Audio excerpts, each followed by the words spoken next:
Yeah. Yeah. Why would I need drums when the AR got two on it? If I needed a feature, I wouldn't put you on it. Too many Ghost Riders all in your catalog and you hunted. The feeling you been missing, it's what you wanted. Back writing in my Stevie Crooks ways. You know, ghetto glamour about hammers, but in a gorgeous display. Call Lisa Ray, I still wanna dance from Diamond. In a Holly Berry hand job to enhance my rhyming. I'm meditating on the sand in silence. A bunch of sequels just staring at me. They be jealous, but they never at me. Apache, Tomahawk a nigga, sit him up in the backseat and drive back and forth through his hood with a mask and black tee. Mr. Cinematic, that's me. Thoughts of the matte black Maybach. Driving smooth, but the paint job is ashy. Who the best? Don't ask me. I'm just the best version of myself, racing my past, trying to pass me. The word I'm looking for is Sierra's baby daddy. The war in me going on, make nothing here scary. I'm gonna die empty when I'm in that cemetery. Everything out of me, so I live forever when I'm buried. Yeah, it's okay to be different. Yeah, it's okay to be, it's okay to be different. Yeah. It's deeper than anything the industry tried to place on me. My eyes, a clip is crystal, the waterfall is gorgeous. Wildlife having duets with my words. In the tree smoking tree, but only the blunt burns. I'm not trying to be Drake, not trying to be Chris Brown. I'm trying to get to a place where me and time could have a sit down. Cause when the clock was ticking and I wasn't winning, time was going slow till I start sinning. Time is money, but money is the root of every bad thing that happened under this roof. So what the fuck is the truth? If I wanna do good, I gotta do bad. If I wanna go forward in life, I gotta go after the bag. But the bag got a label and tag. So somehow, some way I gotta play the game or go outside. You ever notice how you reminisce about what you had to get the same thing again, but it feel like trash? Cause you had something new the old thing don't have, but end up losing both cause time has passed. See, that's why I wanna talk. Cause if time is money, how come getting it feel like a win and a loss? Now I'm looking at my watch and it's pissing me off, knowing evil is attached to this time I bought. But it's okay to not get it. Yeah. Just don't stop living. Yeah.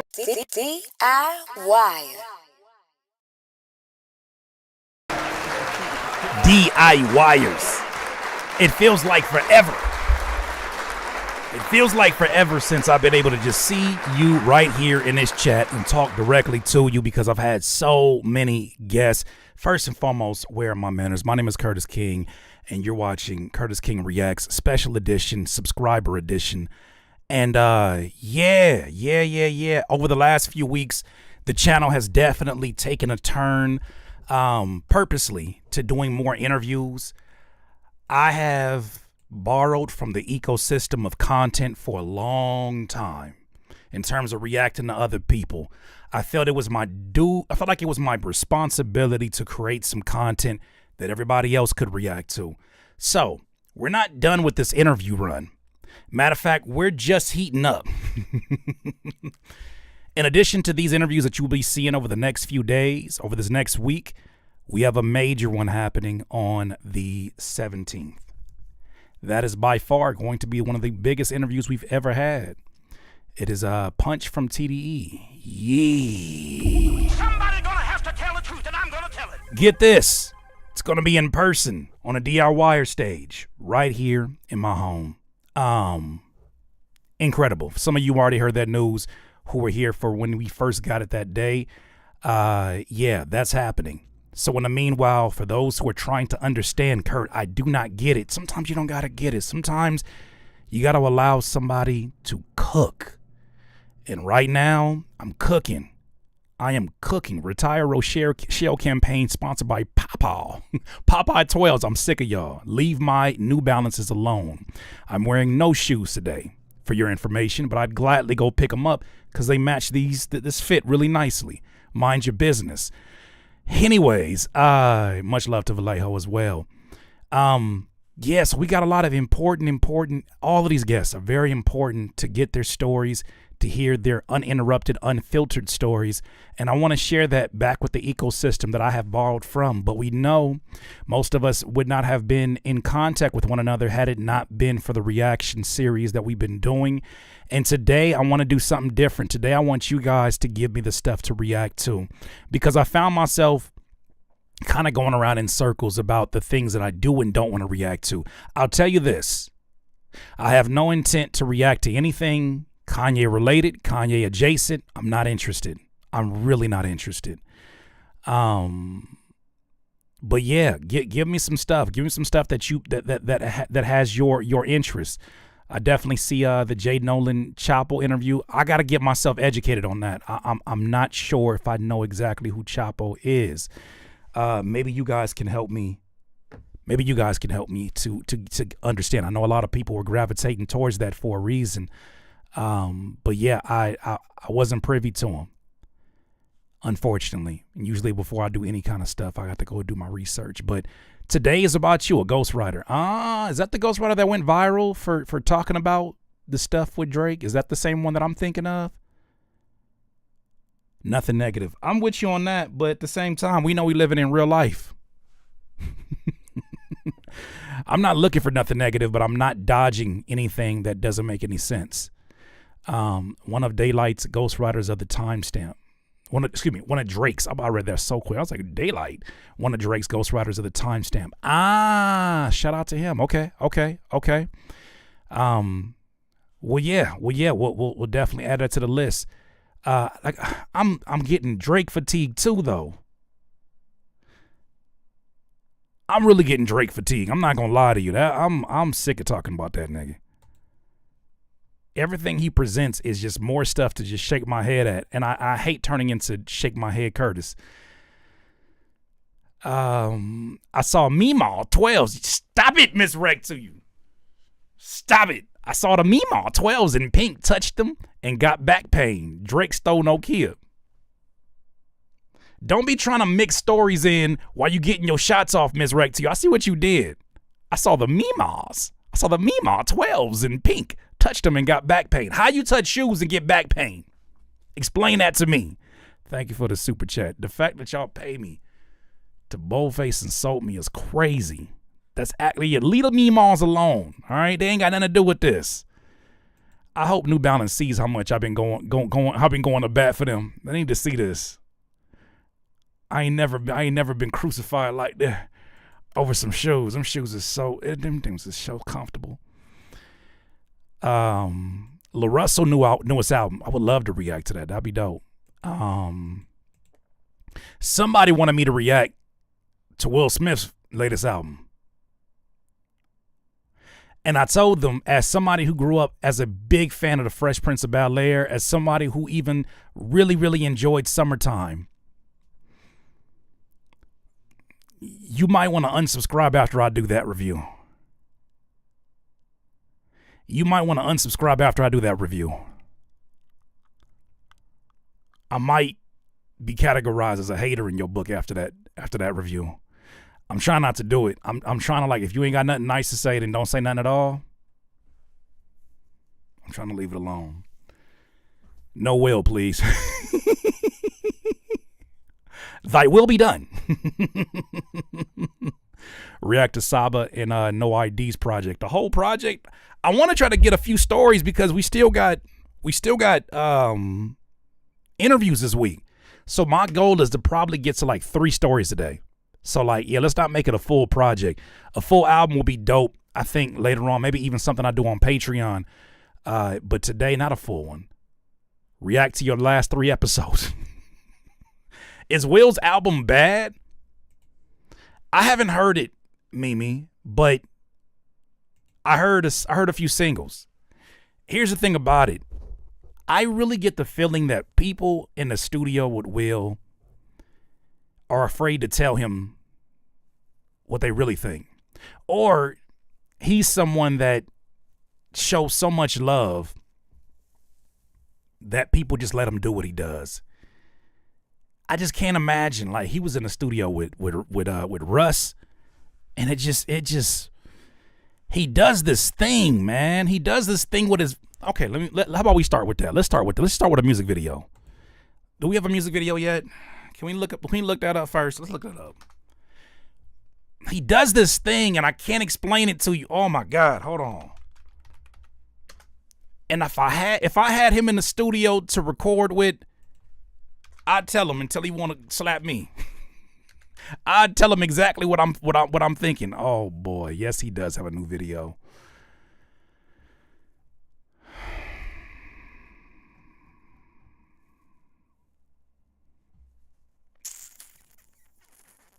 Rayvon. Okay, I'm gonna add that to the list. Let me get my notepad.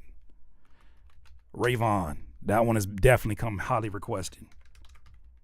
What's up, Haran? Hey, yo. What's good? Definitely Rayvon. Which one? He had a few releases. Which one should I react to? We definitely doing Rayvon today. Who we clowning today? We ain't clowning nobody. We just having a conversation about Will Smith in a second.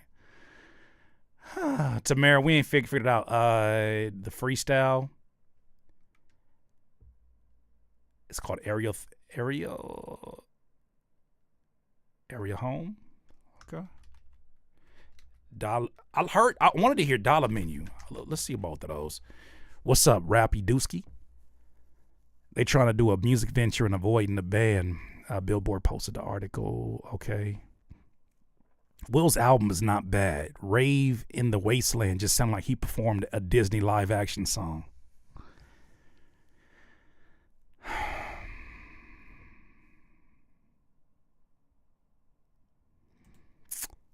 Yep.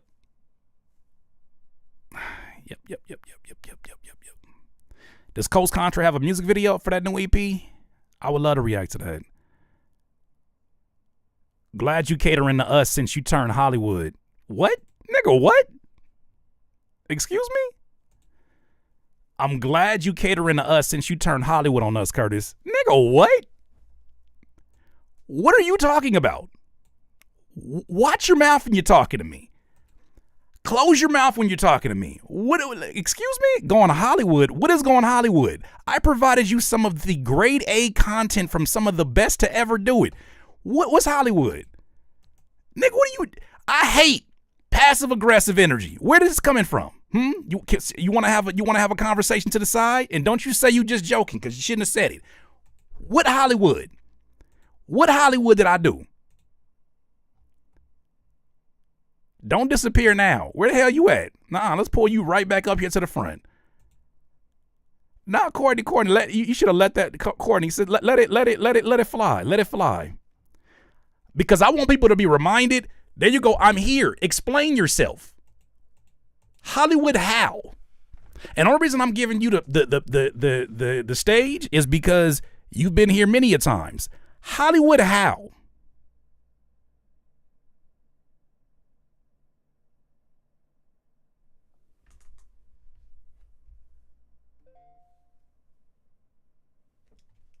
Even my phone want to know. Don't say no shit like that. Bro commented with that J. Cole energy. Why J. Cole got to do with this? J. Cole ain't did nothing. J. Cole ain't did nothing. All he did was give that last performance. Shout out to the Dreamville Fest. A lot of folks had a lot of fun out there. Hollywood where? You know you dead ass wrong. Why you ain't talking? You said you here. Why you ain't talking? You got the attention you wanted. Now deliver.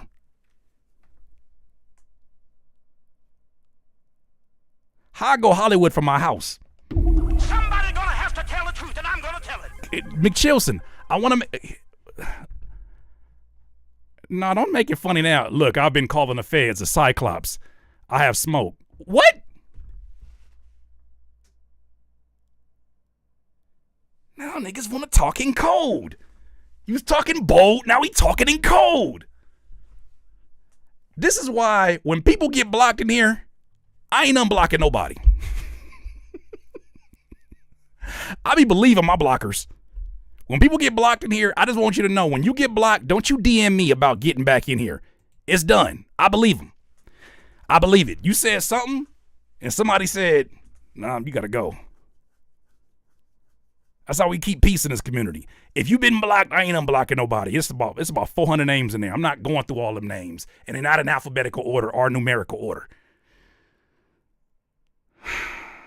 If you've been blocked, you got blocked. Gotta go. Shout out to Robin. I want to talk to his son, man. I want to talk to his son. His son does comedy as well. Robin Harris is definitely one of my favorite comedians. Yeah, if you got blocked, You did that shit. You did that shit.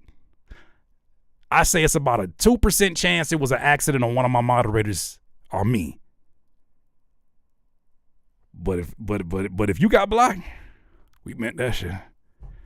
You blocked McChilson, he was cute. Block the ugly ones, Curtis. Mimi, you gotta knock this off. Sis, you gotta knock this off.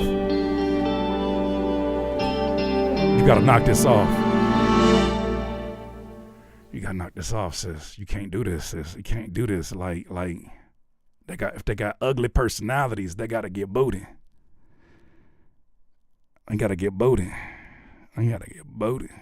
I'm kicking them with my size 13 New Balances. I'm kicking them with my size 13 New Balances. And that's old nigga strength. Careful now. You done fucked up now. Oh my goodness. Okay. All right. So let's knock off some of the rust on the reaction clips. You said you're retiring your moms this year. It's not Hollywood. It's doing the work. You let them know. I done got Hollywood. Is that a weird way of just saying you miss me? Just say that. It don't make you less of a man to say you miss your friend Curtis King. That don't make you less of a man to say you miss Curtis King. Ain't nothing wrong with that. Just say you miss me. Hey, my boy, I kind of missed you, man. Them interviews, you be talking to other people, but you don't ever be talking to us like you usually do. I just miss you, brother. That's all you had to say. We secure men in this building, men and women. It's okay. Just say you miss me, cause I missed you. Clowning me and terrorizing me for everything that I do. Yeah, you better let them know, Pearl. You better let them know. I'm working like a beast, and I'm resting like a beast too. I've missed you, Mr. King. See, Destiny, that wasn't so hard. I missed y'all too. I miss you too. We can miss each other. It's normal. It's not glazing, as the kids say. When did it become old-fashioned to just say I miss you? When?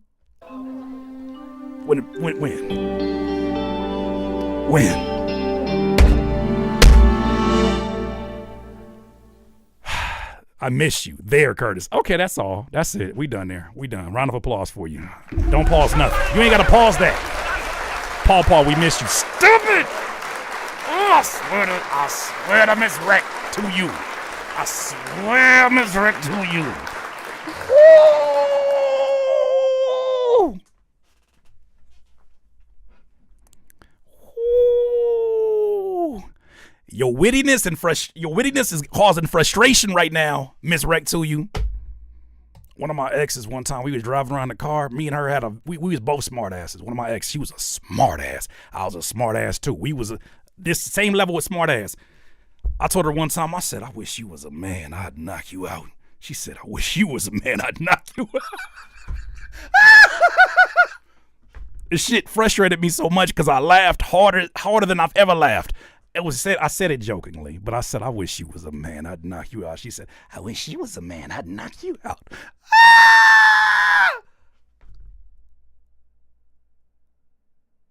I'll be damned.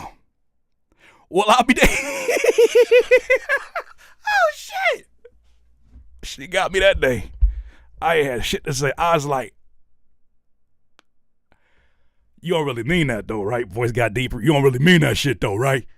Because you know I'm the man. Oh, my gosh. No, that's that evil flirting. I low-key like that. Seek therapy.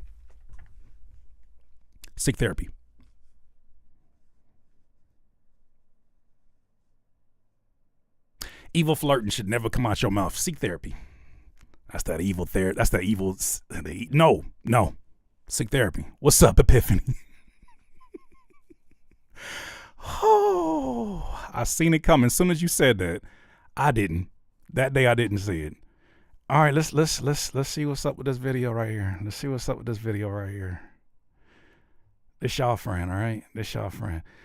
All right, I'm going to just say this. Before I get into this, I have so much respect for Will Smith and the things that he did as a youngin'. When I was watching Fresh Prince, it wasn't nobody cooler on TV. It wasn't nobody cooler. When he did Men in Black, wasn't nobody cooler. When that song came out, we are the Men in Black, I liked it. I liked it. When he did Summertime, Summertime, and it sounded like Rakim wrote it, I loved that. I loved it. I had nothing but love for Will. But after Switch, it's a lot of stuff that just didn't slap. What? After Switch, a lot of stuff just stopped slapping for me. The beats seem to be decent. I liked the two of us. Just the two of us, I liked that. That slap. But after Switch, getting jiggy with it, it's something in this man's tone that just, and I know he's a comedic rapper. He's a comedian. He's a box office smash. All that. He one of the coolest to ever be on a television screen, man. So many black-owned brands he was putting on, being on that show. But boy, oh boy, sometimes Curtis, you're not an icon living. Stop it, Jason C. Stop it. Plus, that's his son. Stop it. I did not like that remix. With all due respect to the Smith family, I did not like that remix. That original was so tough. Jaden, you cooked. You got to tell your father no sometimes. Respectfully. We gonna respect our OGs. But I can't listen to a lot of the music I be hearing. Will Smith is canceled. Oh, you can't cancel no icon. He walking around like he all invincible or somebody. Don't be messing with Will. He the Fresh Prince. Now, y'all know I already got a pet peeve when songs start off with too much shit going on. That's where I feel like an old nigga. There's too much shit going on in here. Turn some of this shit down. You're running up my electricity bill. I feel like an old nigga when I say that. But when the songs start with too much shit, it's 17 voices going up. I don't even know if I like the room I just walked into. I don't know if I even like the room I just walked into. I don't know nobody here. Who produced it? Whose studio is this in? What's going on? But continue. Who the fuck Will Smith think he is? And that boy. Did he cuss? I heard this nigga cuss 14 seconds into a song and never. Well, I'll be damned. Damn crazy how he raising them kids. No, he is. Yes, he is. No, he is. Yes, he is. And I ain't never gonna forgive him for that shit he did. I mean, Will Smith used to be cool. He's still the shit. He could fit your whole house in his pool.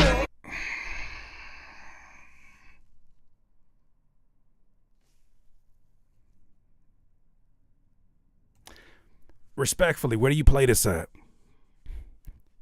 Like, I'm so sincere. Where would you play this at?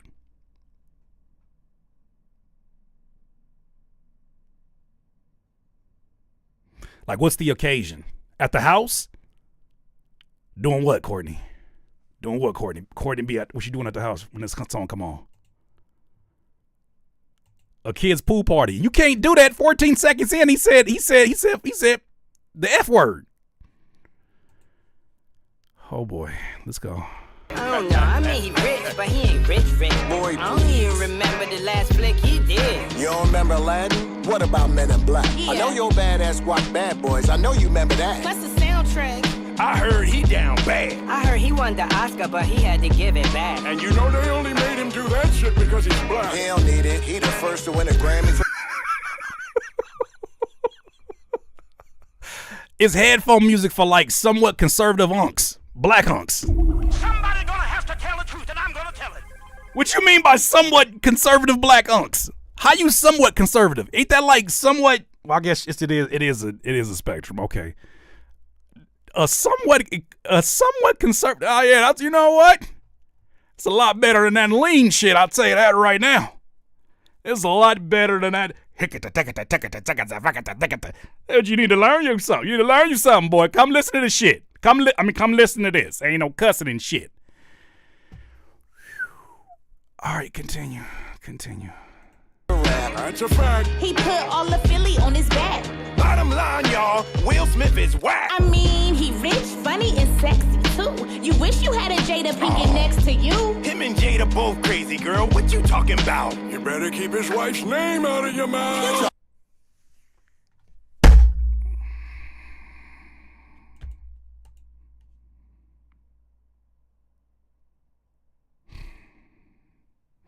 It pains me, man. It really does pain me because it's like, I know this is his like idea. I just know because he's very witty and he's very like, he frustrates me though. He frustrates me because he's so witty. He's hilarious in these movies. He's hilarious in his acting roles. But this is one of those where it's like somebody in the studio got to tell him. I feel like I like the idea, Will. But like, let's not do that. Not to put it out at all. Get it out your system, but don't put it out there. Like, I know you addressing all the haters. Who was in the studio with him and thought it was a good idea? Somebody getting paid handsomely. Somebody gonna have to tell the truth, and I'm gonna tell it. I kind of get the feeling he's the type of person that pays very handsomely for you to push the buttons and shut up. I kind of get the feeling that he'll be like, how much you guys usually pay for engineering? It's been years since I've done this.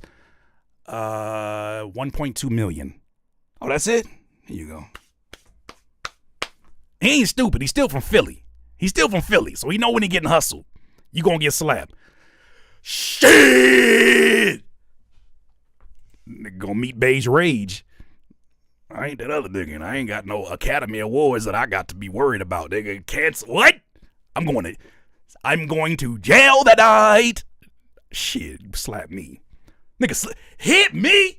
I'm gonna use that as a button. Slap me. What? Nigga, what?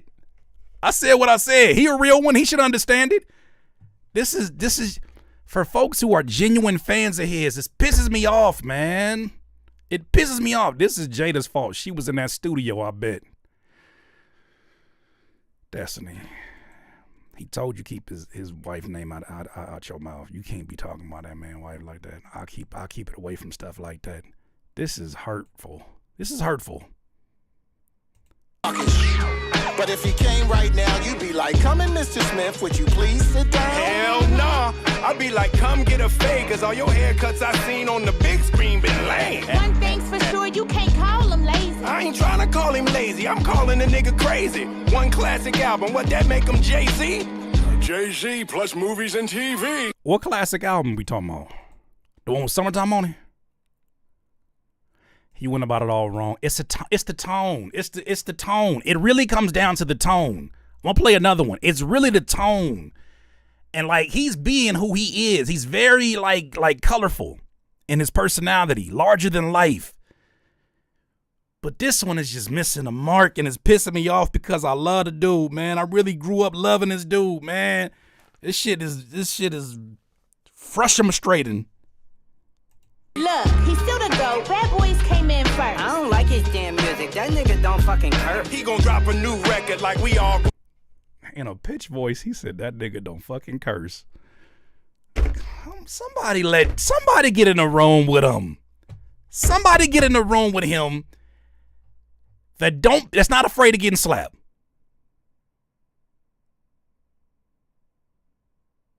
And say the shit I'm saying right now. Please go do that. He's not beyond coaching. He's not beyond coaching. I don't believe that. Don't forget, he need to take another year and untangle some shit. Oh my. Who the fuck Will think he is? He only still relevant because of his kids. No, he isn't. Yes, he is. No, he Yes, he is, and I ain't never gonna forgive him for that shit he did. Oh, shit. Come in black. Come in, Mr. Smith. Would you like to sit down? Sit down. Sit down.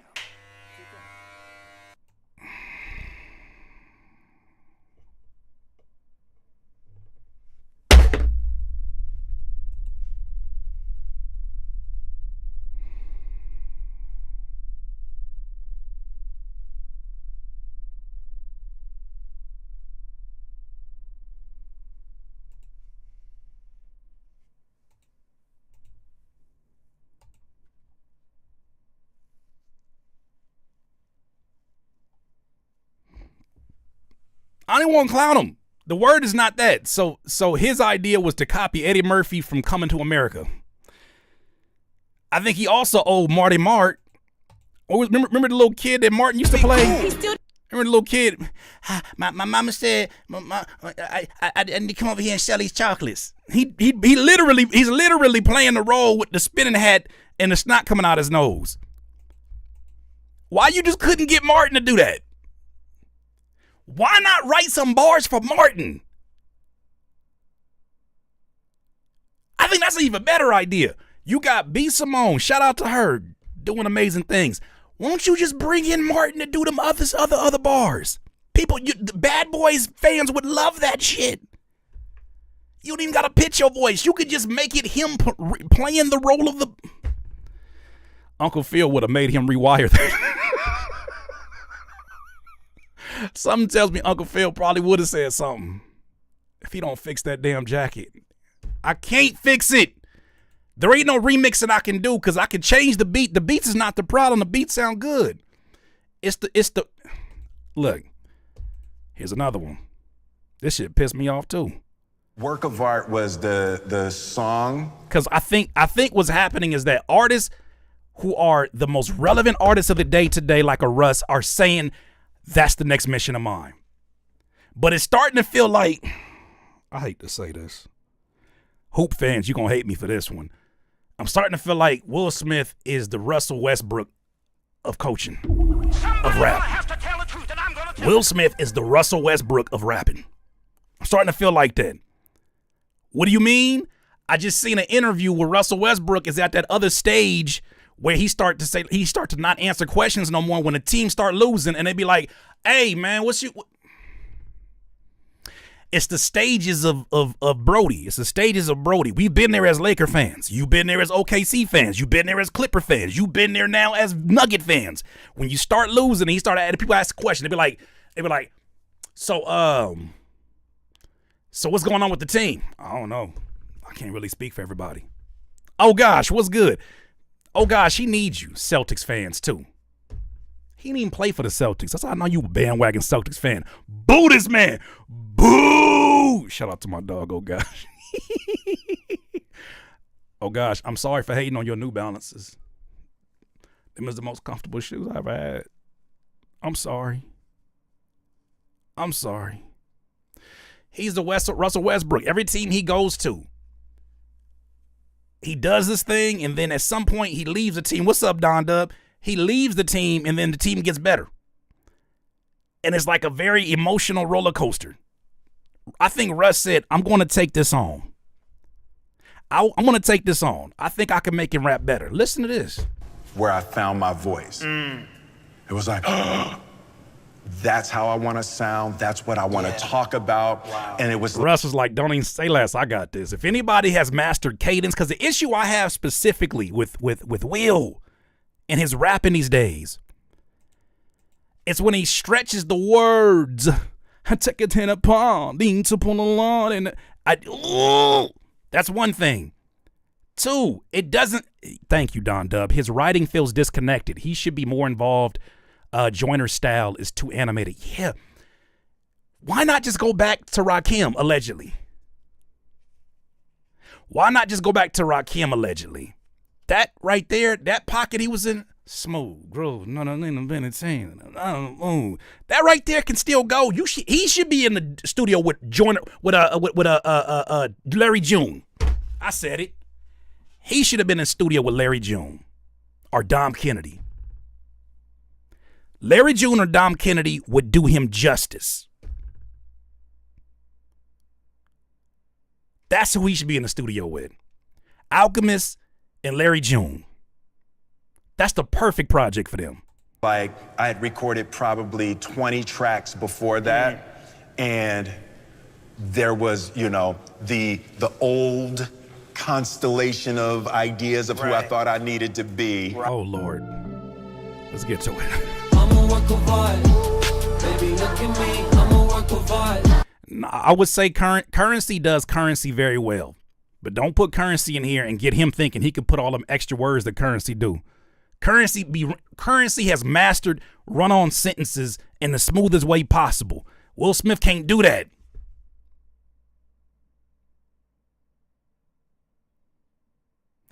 Yancey Thigpen couldn't catch me sleeping. What'd he say? He said, download the NBA roster, NBA season, house full of snacks, spitter not leaving. You are not even on my level. Right to sickness, my ink pen sneezing. Fucking with my side bitch, right? Kept creeping. No, that ain't it. What about DJ Premier? The thing is, he doesn't have bad beats. He don't have bad production. It's the vocal production that's the issue. It's the vocal production. It's not the music production. It's the vocal production. Now they framing me, painting in the dark. For the dead beauty, I'm a work of art. As I live and breathe. I am the paint, and I'm the brush, and I'm the canvas. I am a saint, but if you touch, I am a savage. I am a Libra, but I identify as a Cancer. I am the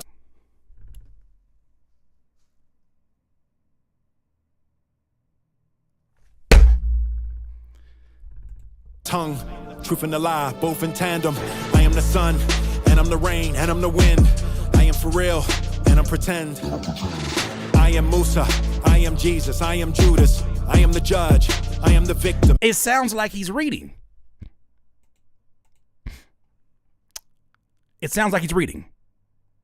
That's the issue. It sounds like he's still reading. And I'm the shooter, I'm in the Torah, and the Quran, and in the Bible.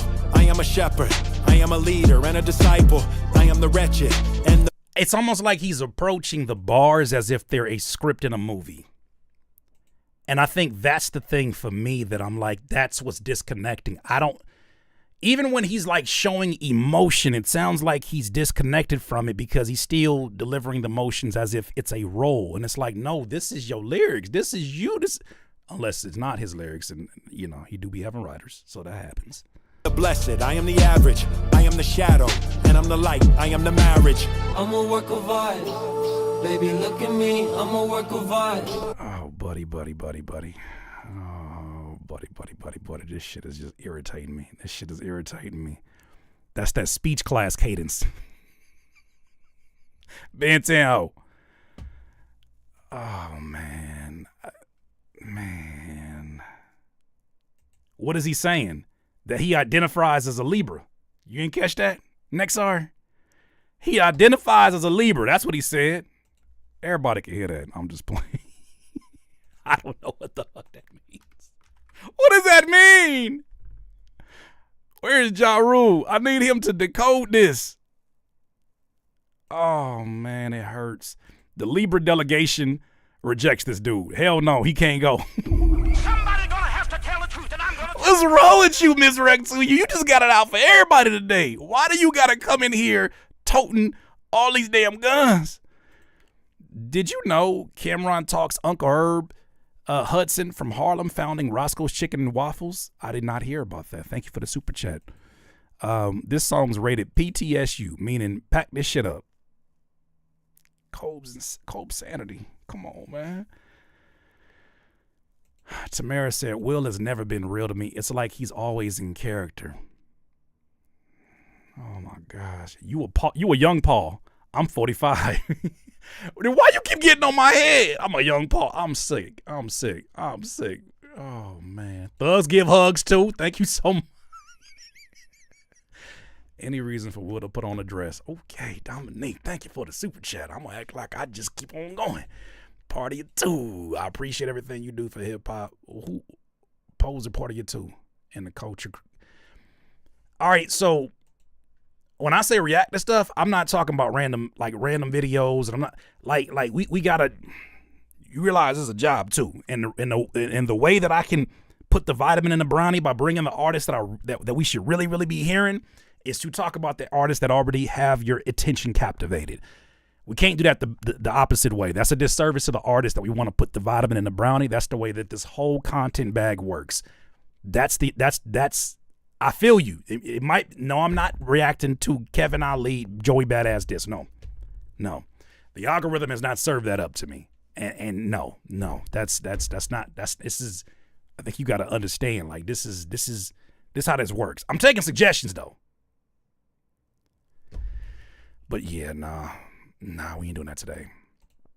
We got to put the vitamin in the brownie. Those are the vitamin artists. We got to put the vitamin in the brownie. Another artist that does have the attention is Ray Vaughn, and we definitely gonna do that. Have you seen Bad Bunny's Tiny Desk? Cardiac drums. I don't think it's the audience. But shout out to him. I saw a little clip of it. He had his shirt unbuttoned. He was ready. He's ready. I'm a member. Why is my name not green? I don't know. What you do? I'm just going off on a limb. I don't think it's the audience for Bad Bunny. I don't know the audience. Check out Dear Silence, my dog video. He's a Epiphany. We doing it. We doing it again. We can't do that yet. Like, I need to see like more than one person requesting. That's why we're about to do the Ray Vaughn one. We got to see more than one person requesting it, because then it becomes Critique My Beats again. I'm avoiding that like the plague right now. I do not want to do another version of Critique My Beats. I love y'all. I do not want to do another version of that. Chapo. Okay, that's another one. All right. I need somebody to provide some timestamps of where I should go check that out. You could have been Bad Bunny, Curtis, if you stuck with the reggaeton. No, I couldn't have. They would have caught my ass. As soon as I got into one of them press conferences and they started talking Spanish and I couldn't respond back quick enough, they'd be like, we got him. I might have looked like Pitbull when I had a bald head, but as soon as they started, no, I'd have been like, see.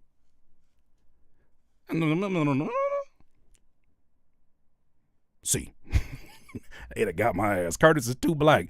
Yep. They'd have seen my eating habits and they'd be like, no, I know what he is.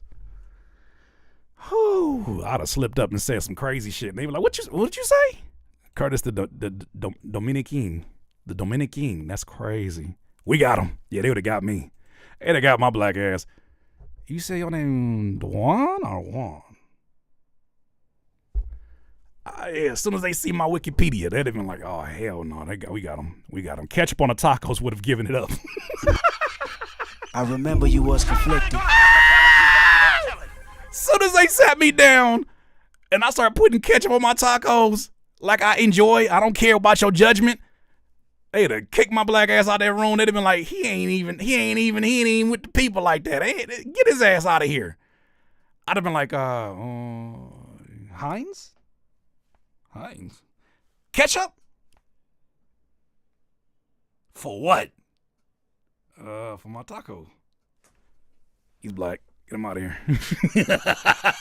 That would have been a deciding factor. You need to leave. Yep, I'd have been done. Got a quick work break. Curtis, could you react to Akeem Ali's latest track? Akeem Ali is another. I'm gonna write his name down. Akeem Ali is another one. I've been hearing a lot of people talking about him. He is a breath of fresh air for sure. That's another one. I'm writing a list right now. That's a Blaxican. Yeah, for real. They're gonna figure it out.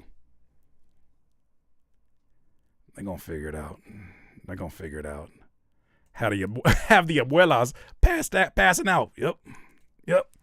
¿Cómo se dice ketchup? ¿Cómo se dice Heinz? ¿Cómo se dice ketchup? They'd have been on my head. They'd have kicked my old boy. They kicked me out that room quick enough. Yeah, we're done here. I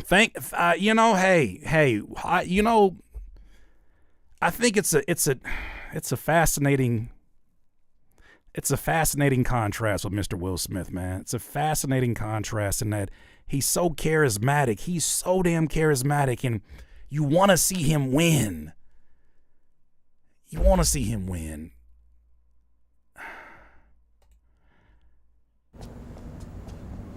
This song pissed me off 15 years ago. It pissed me off. Dude. Yo, mic check. The PTSD cringe that kicked in. Yeah, here you go. Oh, nah, he over here. Yeah, I heard he got that hot new thing.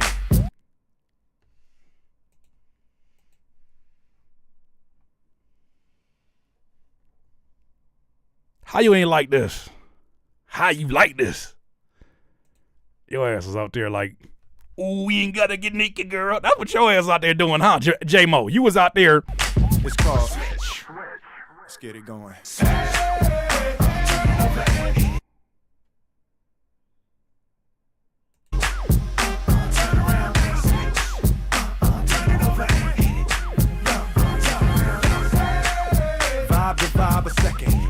club, girl, why you arrive naked? Cause it's a club, Will.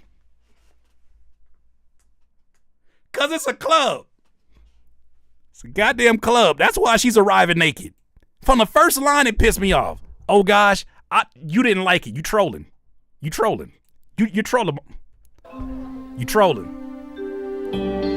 I ain't talking about the production. Maybe a little bit. He really said, this the club, girl. Why you arriving naked is the first line. Cause it's a club, Will. It's part of the reason the guys go to the club, hoping that some of the ladies arrive naked. Semi. Did you just give her fatherly advice on a club night? Did you give her honest fatherly advice on a club night? Hear that? How the veteran glide the record. But don't download, go out and buy the record. Too late for that. They for sure downloaded. I'm fucking done. I'm done here. Get him in the studio stat with Alchemist, Larry June. And if you want to give him a flow of animation, matter of fact, get 2 Chainz in there too. He need a whole different, change the name. Just change, it's almost like the Clippers. Until they change the name, they're going to always be attached to losing. He need a whole nother name.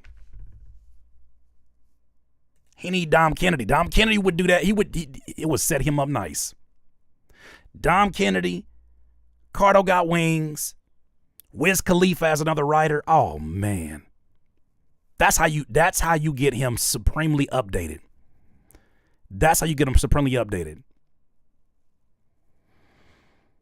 Headsprung was fire.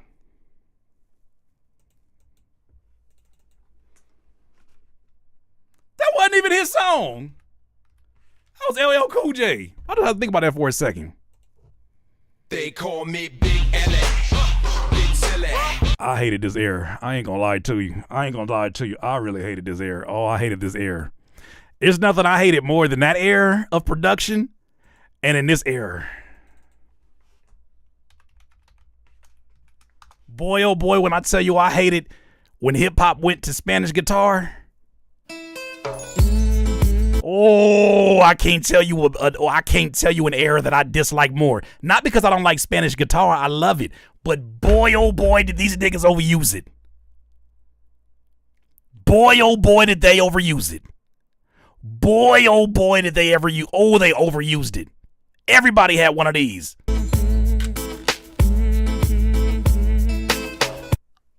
Oh, I get frustrated sometimes. They over everything. Everybody had a remix with some Spanish guitar on it.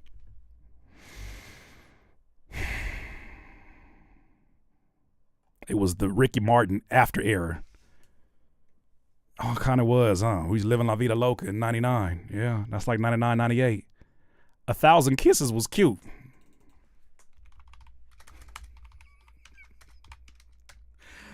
So much for getting this. Oh, that's a Will Smith song. Lord Jesus.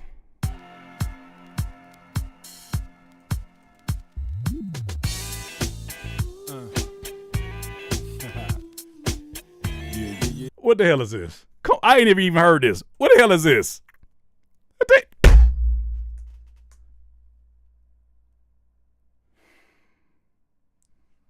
Shit sound like a.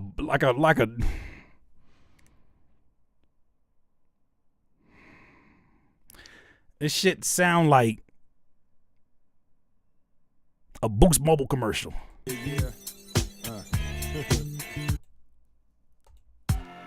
Got rollover minutes? Now enjoy those for less than the price of a combo. Come down here to Boost Mobile.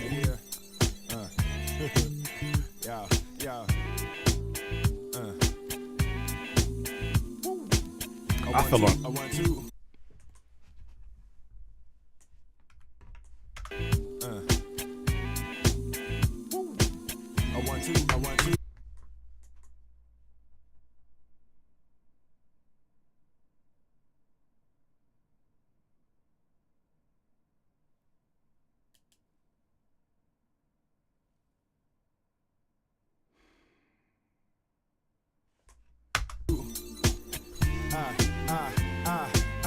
Woke up this morning, looked at your picture. Think about when I'ma get with ya. Hit ya on your two-way, simply to say.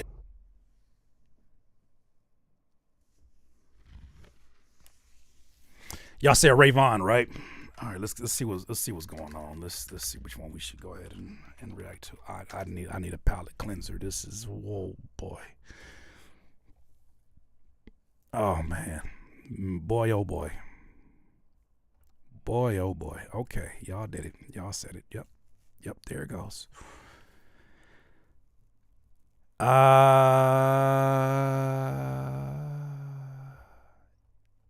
Oh yeah, Flat Shasta. That's the one, huh? Dollar Menu was the latest one. Is that the one y'all was talking about? Which one is which? It's giving free nights and weekends. Come on down here to T-Mobile. Aria phone? Oh, okay. Oh, you talking about the one, the vendor one. Okay. Yeah. Let's run that.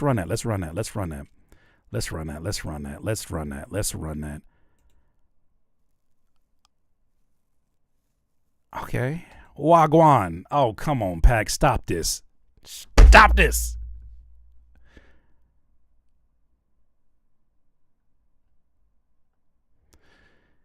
All right. I'm done. I can't do this with y'all today. Yeah, I can. Missed y'all. I missed y'all. Okay, let's get this situated. All right, so we got, how you say this nigga name? I got language barriers. I got language barriers. Ain't no accent you can sell me. Is it Ariathone? Ariathone?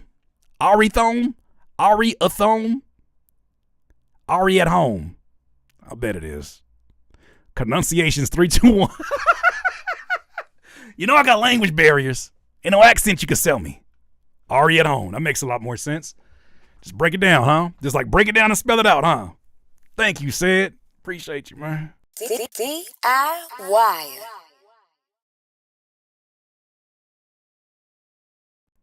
DIYers. It was brought to my attention that Rayvon, who has been on a tear this year, was on a platform where he delivered a freestyle. The platform is Ari at home for those who had issues pronouncing that, not I.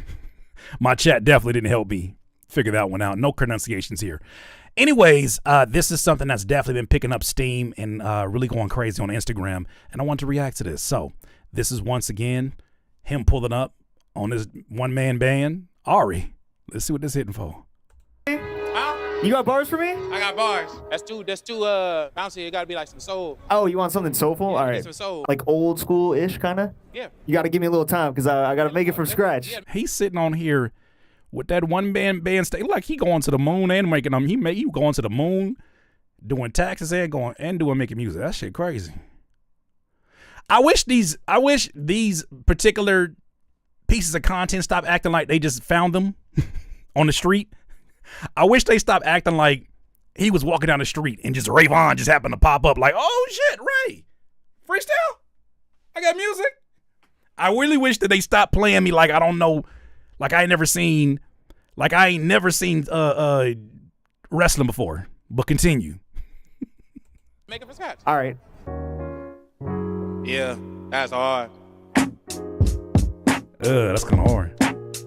9 a.m. in New York, mind wide open. Send a text to grandma Dorothy when my pride's broken. New X7 still can't take her to an eye appointment. I almost touched a meal, still my grandpa died with nothing. That type of pain, it could make you feel extra small until you find a treasure map to where the blessings fall. Dragon Ball Z veins when I'm stressing hard, cause shit happens out the blue like dealers with out fentanyl. This mistake was falling in love with potential. Erase you from my mental. If you hurt me, then you meant to. When money get tight, then that's when people try to pinch you. Same ones who air your shit out is who you vent to. You fucking up the green and niggas turn you to a vegetable. Trying to tweak the numbers, get it.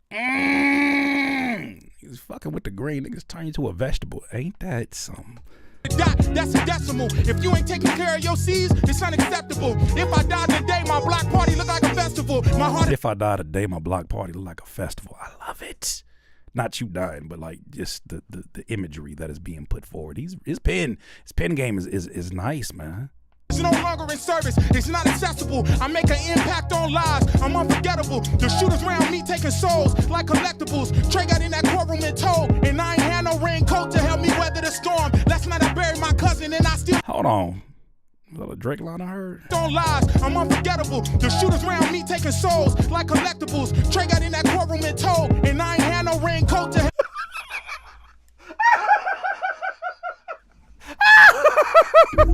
Oh shit, I'm lightheaded. Did you just casually say Drake got in that courtroom and told? How you use that line as a connecting line? Drake got in that courtroom and told. Anyways, keep going back to the rhymes. Like, it's so passive. It's so passive. It's just like yeah, that nigga did tell. He got everybody in jail. He putting Ricos on everybody. Oh my goodness. I missed his shot. Wait a minute. You missed his shot because you paused. You got to go back. Which one? I got to go a little further back? All right, let's go back a little further back. Let's go. That is hilarious. Biggest mistake was falling in love with potential. Erase you from my mental. If you hurt me, then you meant to. When money get tight, then that's when people try to pinch you. Same ones who air your shit out is who you vent to. You fucking up the green and niggas turn you to a vegetable. Trying to tweak the numbers, get a dot. That's a decimal. Try to tweet. That's a desk. Okay, I see. Because y'all alluding to K. Dot. Got it. If you ain't taking care of your C's, it's unacceptable. If I die today, my block party look like a festival. My heart is no longer in service, it's not accessible. I make an impact on lives, I'm unforgettable. The shooters around me taking souls like collectibles. Trey got in that courtroom and told, and I ain't had no raincoat to help me weather the storm. Last night I buried my cousin and I still ain't even mourn. Now I'm all over the place, it's just the way I was torn. A cloud of judgment had me blind, I ain't know where I was going. Look. You got bars for me? Oh, it might have been cut down because of the damn. You know what? Let's go to the Instagram version of it. I want to see this. I want to see it in its entirety. So it might be the Instagram version, or the YouTube version that's like that. Let's see. No, it's just gonna be on his page. I left a comment too. What is it? Ray Vaughn. All right, let's go back. This should be the full one, right? Yeah, that should be it. All right, act like it didn't happen. So I'm gonna catch what I didn't catch. It's my first time, like really, really sitting with it. I heard it the first time, and I left my fire emojis. I invited him to the podcast. You know what I'm saying? Like, look. Look. I said, hey, this is out of here. He said, on my soul. I said, shoot my shot. Would love to get you on the pod soon. He was like, we gonna see about that, my boy. Hey, man. Hey. Holla at me, Ray, man. That would be I think that would be an amazing Flocation episode. Oh, man.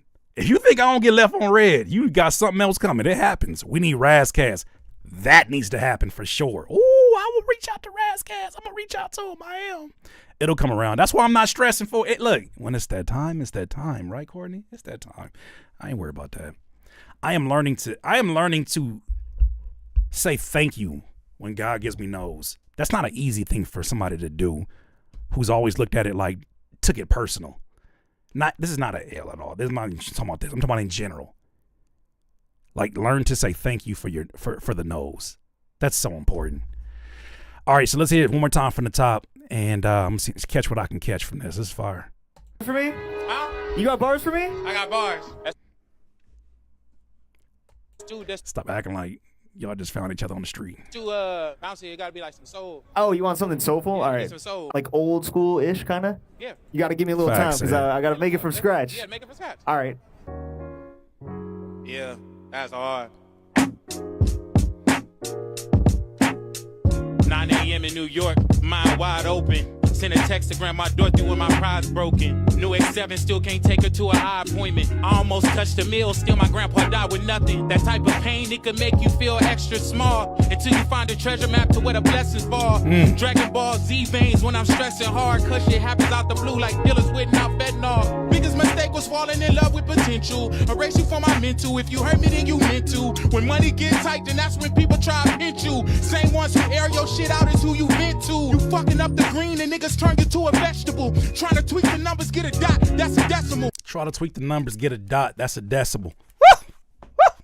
Woo! Yeah. If you ain't taking care of your seeds, it's unacceptable. If I die today, my block party look like a festival. My heart is no longer in service, it's not accessible. I make an impact on lives, I'm unforgettable. The shooters around me taking souls like collectibles. Trey got in that courtroom and told, and I ain't had no raincoat. That's never gonna not be funny when rappers just casually just put your shit on blast. This nigga, that's what I love about what he does. He writes these lines like, oh, you like this one? Wait till you get a load of the next one. He makes you want to listen to the next one. He doesn't give you enough time to sit there. You know, rappers will give you a line like that. Drake went in that courtroom and he told. It's like, y'all listening? You hear what I just said? Catch up. He don't care about none of that. He sounds like a man on a mission every time. To help me weather the storm. Last night I buried my cousin and I still ain't even mourn. Now I'm all over the place. It's just the way I was torn. A cloud of judgment had me blind. I ain't know where I was going. Look. You got bars for me? Yeah. That's the one. Sheesh. Okay, so you said another one is, I do want to see the music video because I heard a lot of great things about that one. I know I'm a little bit late on this one, but Rayvon, and it's called Dollar Menu, right? Okay, I promise I'll pay my internet. I don't know why you acting like that in front of everybody like that, but you know, come on, get your shit together. Okay, so Rayvon Dollar Menu. This one I have not heard, but I saw circulating around a lot of different pages. Oh my gosh, come on, man, let's get it together. That was fire. We need that album. Impossible Patties was fire too. We for sure need that album. Okay, Firefox, you have been acting a damn fool. I need you to get your shit together.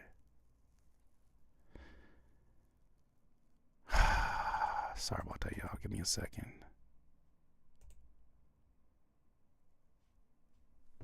All right, so this should be here. So what is it? What's that shit called? It's called Dollar Menu. There we go. Okay. So we got a music video for this. Nah. Y'all guess we could play that. Let's play that. I thought that was a video. It's not the video. All right, let's hear it. One thing is about him, he gonna always have top-notch vertical videos. Shit,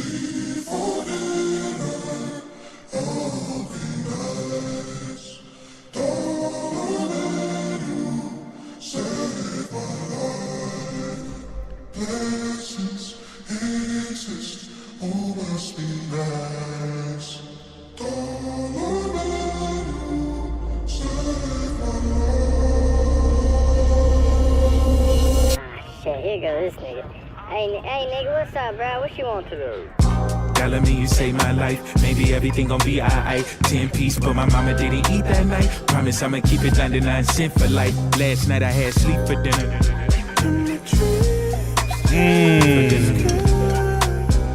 Mama Aoki.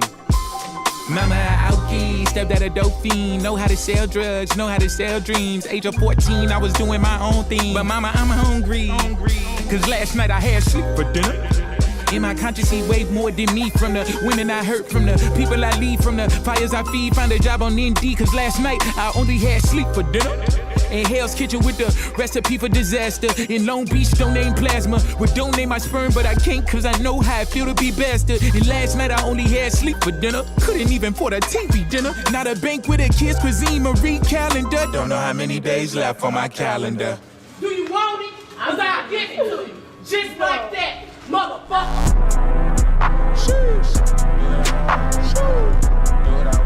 Yeah.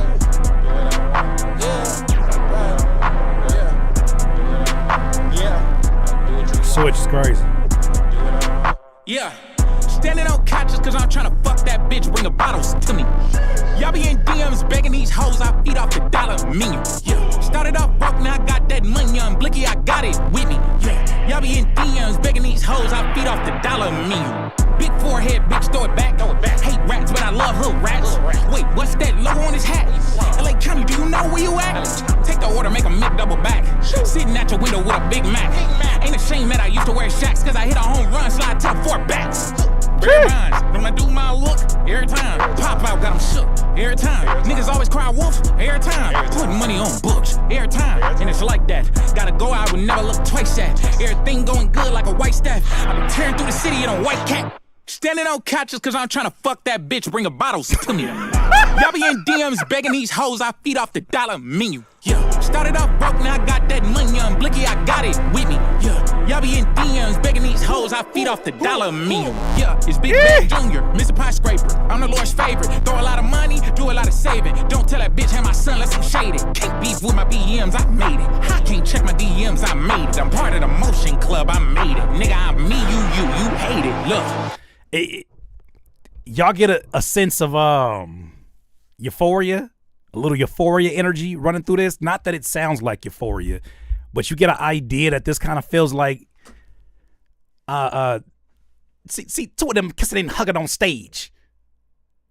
You know, like I get like maybe this is like the remnants of. Maybe this the remnants of. You know what I'm saying? Because every time there's a huge shift in the game, it does change. I think the way some folks approach, especially folks tapped in, it does change that approach. That's interesting. Why y'all over here talking about y'all part of the Big Forehead Club? I'm gonna join y'all. What you mean join you? You already here. Watch your mouth. Oh, you said this is Q and Brand New Guy. That is you know what? Stop playing. I'm that guy. I know what you're talking about. That's interesting. That's interesting. Continue.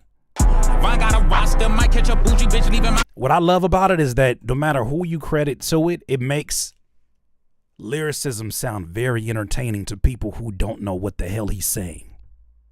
Or they're only catching 30% of it. From the production, like that's what I'm hoping, that this new era is not just paying homage to the last era of lyricism. We don't need that. We need this era to have better production, better pockets, better rhythms, better entendres, better deliveries, like we should not be recycling similes and metaphors from rappers in 95, 94, 96. We have to continue pushing forward on this. I heard somebody make an argument for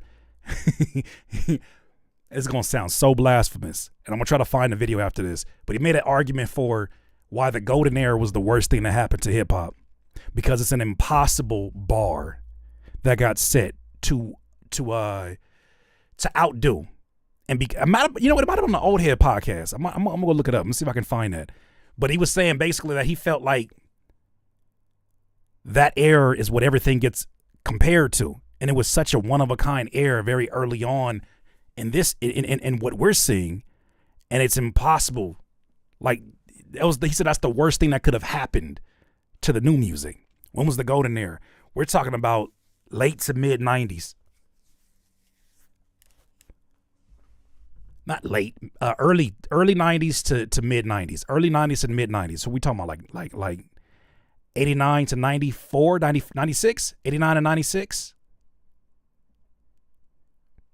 I mean, I guess different golden eras exist, but more so, I guess the era that everybody's like, man, I miss when people was rapping like Wu-Tang. I miss when folks was rapping like Nas. I miss when folks was rapping like, you know what I'm saying, like rapping like Pac. I miss when folks was rapping like, when they was doing that real shit. Like 89, 95, 96, I feel like that's a sweet spot. That's a sweet spot for the golden era. Because I low-key slept on 89. 89, I didn't realize produced a lot of my favorite classics. But everybody had their own unique sound. They had their own unique styles. Like nobody, you could never say this person sounded like this person. If they did, they got booted out because of that. But he was making an art. I'm gonna look for that video while we're doing this. This is crazy. She want the tea, but she only gon' take walk her chains on my shopper. Just get a t-shirt. She don't fuck with scrubs, cause she want that body that she get from doctors. Come fuck with a whopper. Come fuck with a whopper. I standing on couches cause I'm tryna fuck that bitch, bringing bottles to me. Y'all be in DMs begging these hoes, I feed off the dollar meme. Started off broke, now I got that money on blicky, I got it with it. Yeah. Y'all be in DMs begging these hoes, I feed off the dollar meme.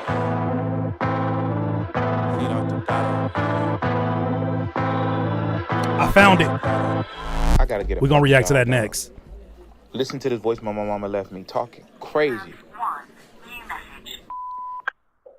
This boy need his money. You didn't have his money for a whole motherfucking month. You can run them whole games on everybody else, bitch. You talk that shit about get my shit together and here your grown ass borrowing money from a 17-year-old. He need his motherfucking money. First of all, you had no goddamn business going to get my motherfucking child.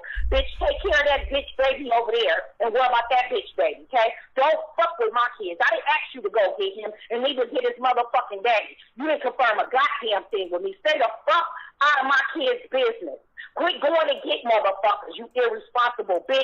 I feel like the homie that's just sitting there as the homie's getting told off by his mama. I just feel like I'm like, yes, ma'am. You know you shouldn't have did that. Yes, ma'am. You want me to go home? Have a good day.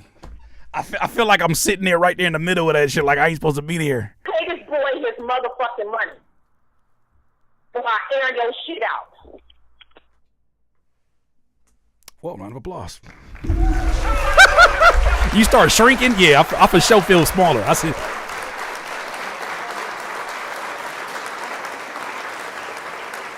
Incredible. Look, here's my only thing, and I think I know they do this on purpose, right? I don't think every song needs the beat switch. I think these are both great ideas that I would love to see hashed out even longer. It's not really even a negative feedback. That's just a matter of I want to hear that first idea be extended longer, but I know that this is all about creating multiple moments in a very small window of time and adding another, it's almost like adding another scene to a short film. But I really, really do like that first production, and I like to hear that as a full fleshed out song. Second one, same thing. I feel like that that's all I want. That's all I want is like a full idea for each one. But I do understand the trend, and I understand why folks are moving that direction. All right, I want to react to these two videos. I just found something. Hold on. This inspired me to get into something too. Yeah, it's time to go home. Dim Jam. Yeah, it's time to go. Dim Jams. It's time to go home. It's time to go home. It's time to go home. All right, so the Rap Roundtable, which I believe, let me see, the Rap Roundtable. I wonder if the video's up here on YouTube as well. Definitely subscribing. I believe Skills is one of the hosts on there. Let me see if I can find this. Stop playing I'm that guy. All right, let me see. Let's go back to Twitter. Let's go back to Twitter. Let's find this. The Rap Roundtable. There it is. All right, so I want to do two takes that they had on here. One of which is talking about these rappers that don't want to rap no more. These niggas don't want to rap no more. These niggas scared to rap. Can you imagine that? Kendrick popped out. These niggas are scared to rap. They scared to use their damn brain. That's crazy. I can't imagine saying that shit out loud. I can't imagine saying that shit out loud. No, not the No Skips one. There's another take that I thought was really interesting. Oh my goodness. Where is it at? It was 2 days ago, so it's not this far back. Oh my goodness. There we go. Here's the first one. Let's react to this one. Here it is. Full screen on this one. Boom. Stop playing I'm that guy.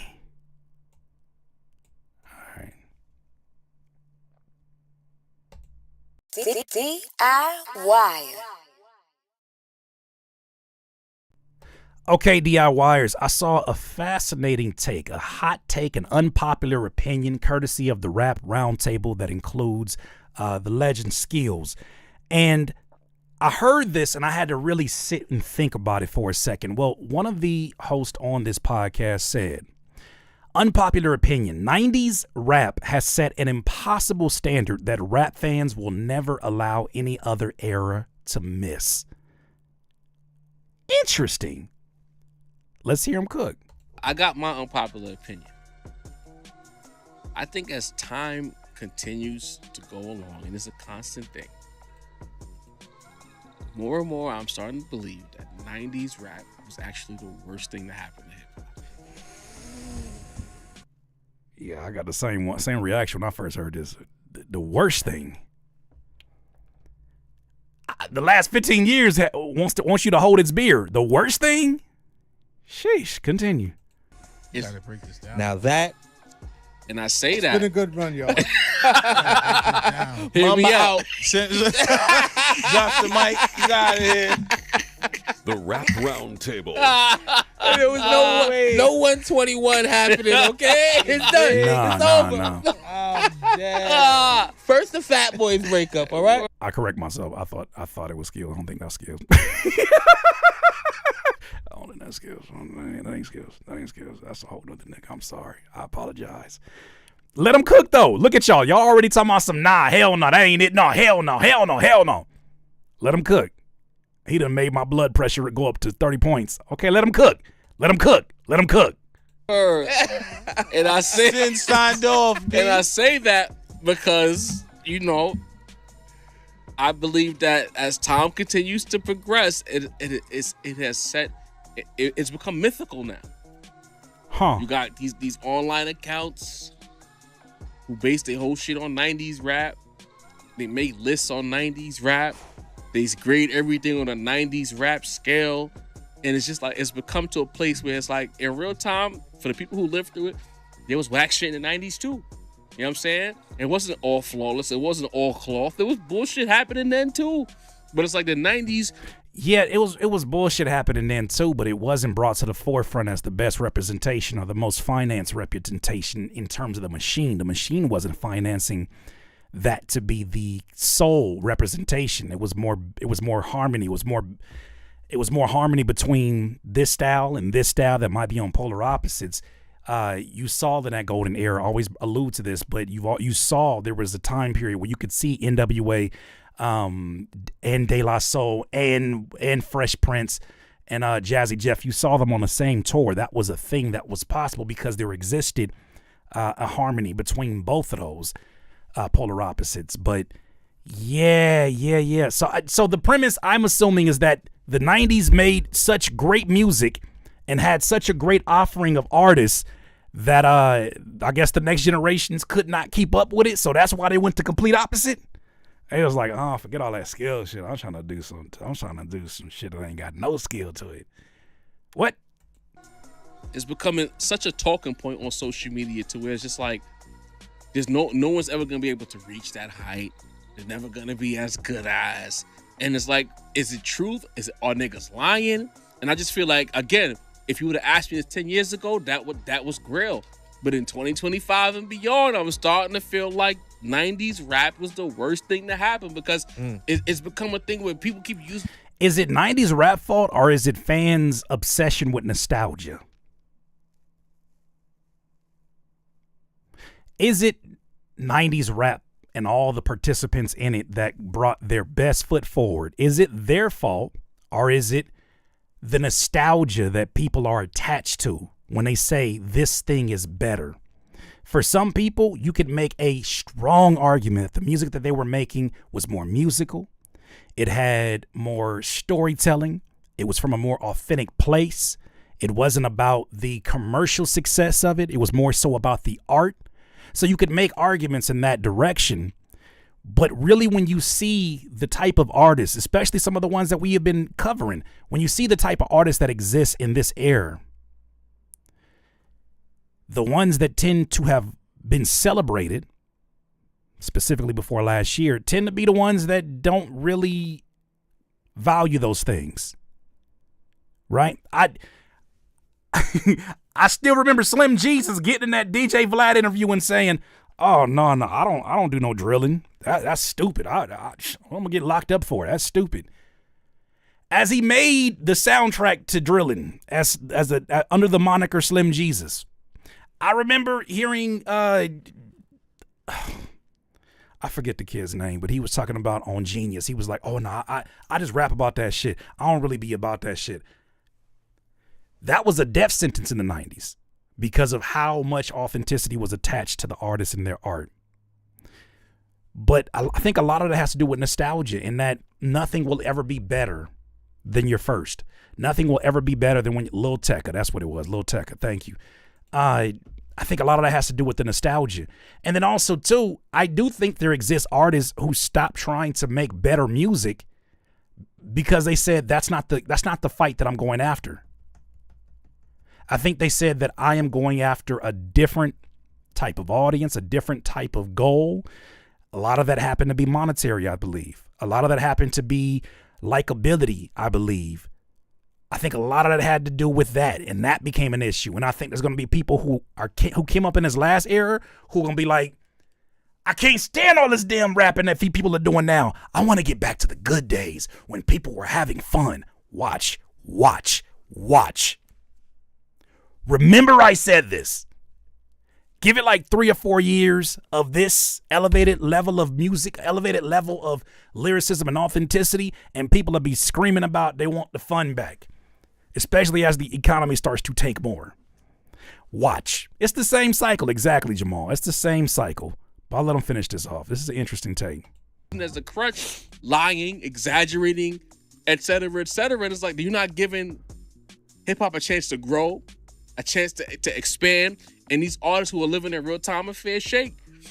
For every person like us who loved the Kendrick and Drake battle, there's a bunch of niggas who's called the whole thing whack because it's not as good as some shit that happened in 94. And it's like, bro, 94 was 30 years ago. Damn. For like Kevin Hart. Damn. Woo, 30 years ago. Oh my. I'll be down. You know what I'm saying? We gotta grow with this shit. Like you keep trying to stunt the growth of hip hop because it's not the 90s. And I feel like that's unfair to the culture. He's cooking now. That's nothing to do with the music. I love 90s rap. That's still my shit. But the reality is, unless the internet somehow cuts off, somebody pushes Al Gore's turn off button and it goes away forever, as long as the internet exists, the 90s is becoming an impossible, like what is that shit called when you got to jump over in the Olympics, that shit? Pole vault. Oh, yeah. It's like is it the high jump? The high jump, the pole vault, whatever. It's setting an impossible marker for you to high jump over. I think it's a few different people to blame in this. If we're gonna really keep it a whole stack, I think it's a few people to blame for this. I think the easy answer is to say, well, you know, the industry did what it did. It prioritized what it did. You know, it is the fault of fans for not embracing the type of music that is going on. Yeah, thank y'all for correcting them. Hurdles. It's hurdles. It's hurdles. It's hurdles. It's hurdles. I do think it's partly that, but I think also, too, you got to talk to your artists. There's a lot of artists who, although their life is dependent upon their creativity, they weren't creative enough when it came to how do I take the baton of lyricism and package it in a way where I'm still authentic, well, it's still entertaining because this is a business, where it's still finding ways to feed the people, while it's still finding ways to, you know, be the soundtrack of people's moments. I think that's partly the artist too, giving up on making that a goal. Everybody shares a little bit of the blame into why it gets that way. But I think moving forward, specifically for hip hop fans, y'all got so much power. And I feel like so many fans misuse that power. The same power that you have to say what you don't like and it goes viral on social media is the same power with the right creativity that you have to make the good shit that you think is good shit go viral as well. It's just that people show up when you shit talk. People like conflict. But there's got to be a different way to bring it to the forefront and do what I heard Evidence say, put the vitamin in the brownie. So, moving forward, I think fans have to let go of the idea that this group is the new Outkast. The new Outkast won't look like Outkast, won't sound like Outkast, but they'll be fully inspired by Outkast. And you may not like the new packaging because it's not as similar to the one that you liked. It's the same Pepsi, except that Pepsi's red, white, and blue. This Pepsi's in a black can. Not the Pepsi I grew up on, but it's still Pepsi. But you won't allow your inner bias, your inner nostalgia to even take this thing at face value and say, you're you, first of all. And this could be the evolution of what created before. I think if it doesn't sound exactly like it, if it doesn't look exactly like it, then some fans say, the hell with it. That's part of the problem. For the artists that do make that music, Odd Future was the new Outkast. Nobody wants to have that conversation. They don't want to have that conversation. They'd rather it be, no, Earth Gang is the new Outkast. The new them don't have to look and sound exactly what that is. It doesn't have to be that. That's not what it's supposed to be, the evolution of it. That's why when you hear I've had artists on this couch over the last week that say my favorite artist is this dude or this dude. It's the complete opposite of what they do.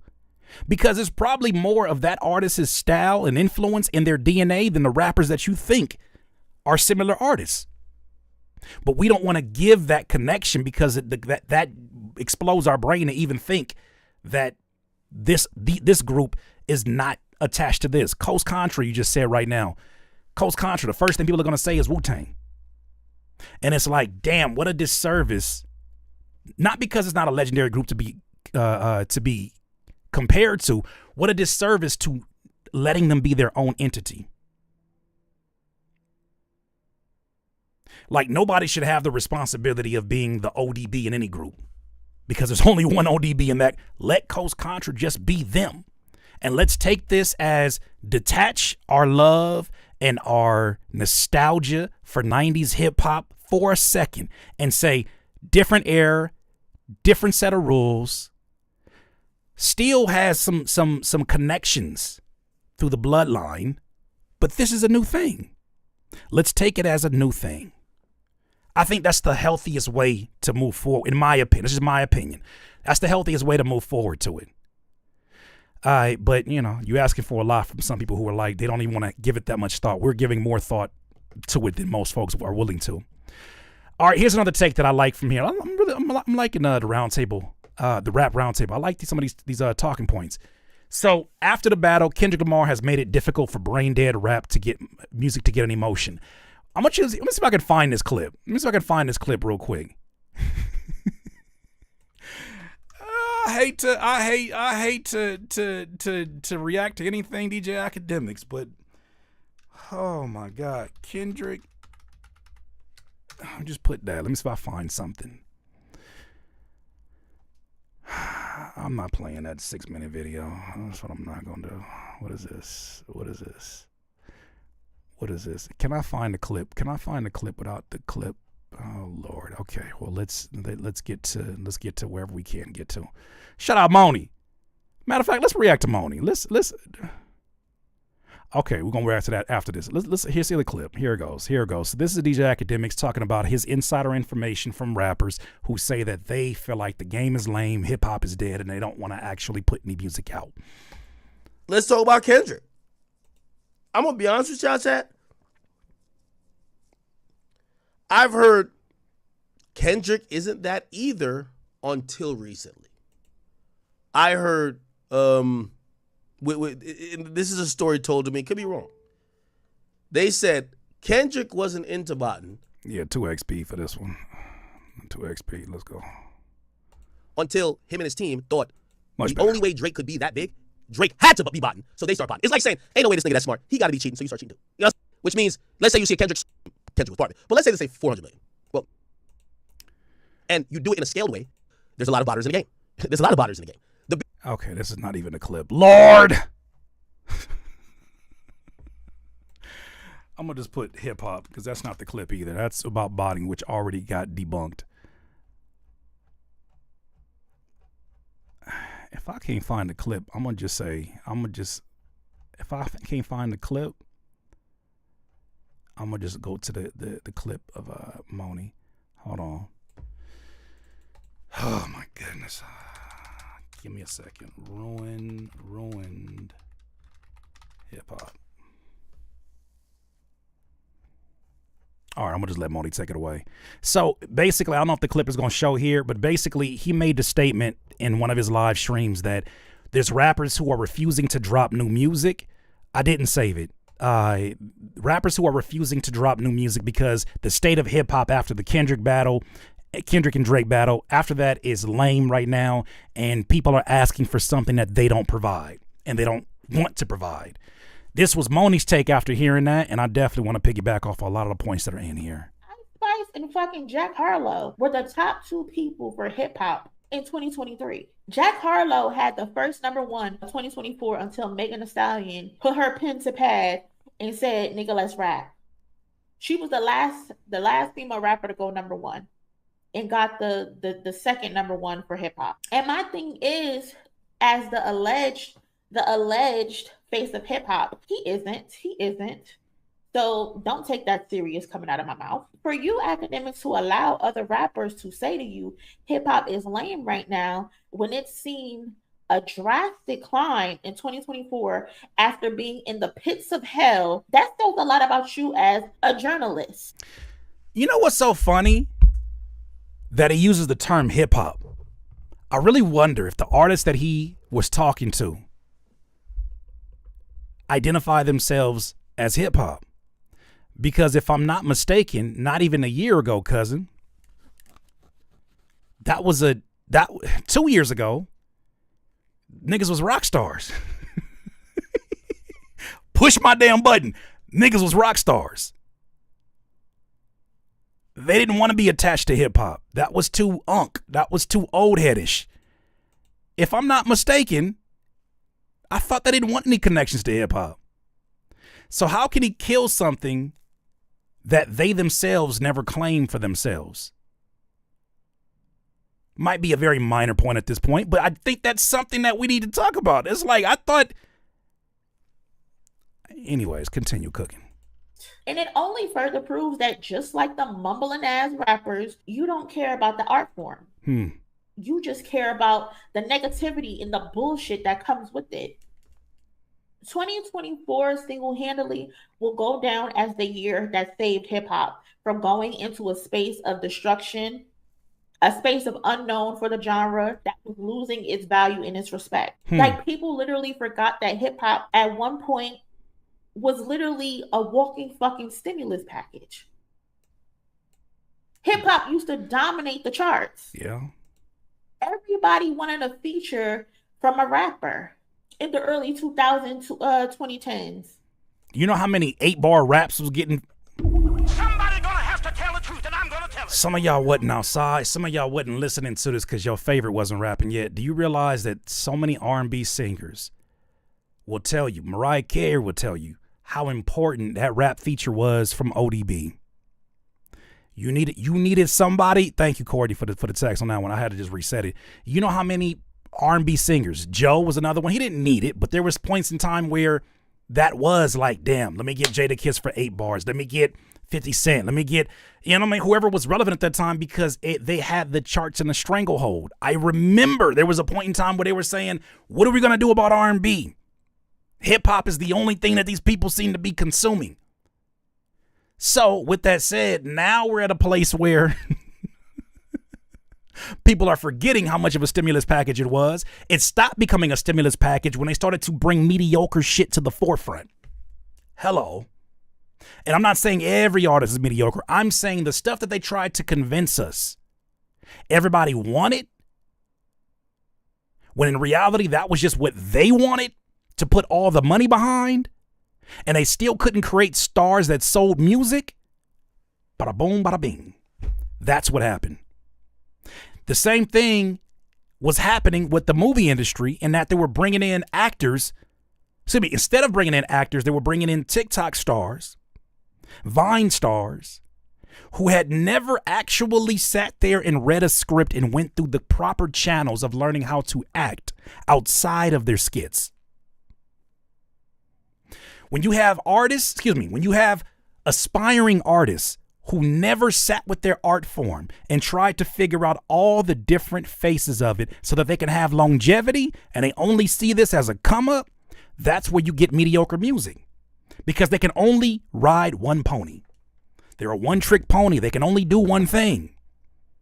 The problem is not them having that. Amazing. They had that. They made their money. I love it. They changed the money. It changed the lives of the people in there. They changed everybody's lives in their family. That's beautiful. But you wonder what happened with music, and you wonder why it became so mundane. Part of that has to do with people who are being elevated to the top and given the money and the machine behind them were mediocre at best.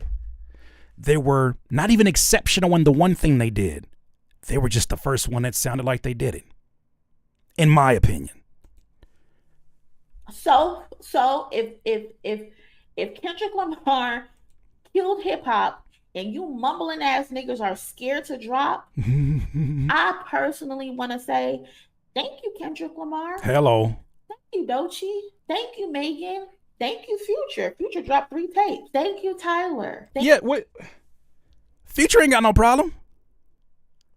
Future say y'all better get y'all asses back out here. This is where you start to see the people who are being exposed as the people who are doing this for all the wrong reasons. When you love music, why are you looking over your shoulder? When you love to create, what does it matter where the game is going? Creators create. Writers write. Swimmers swim. Hoopers hoop. Gamers game.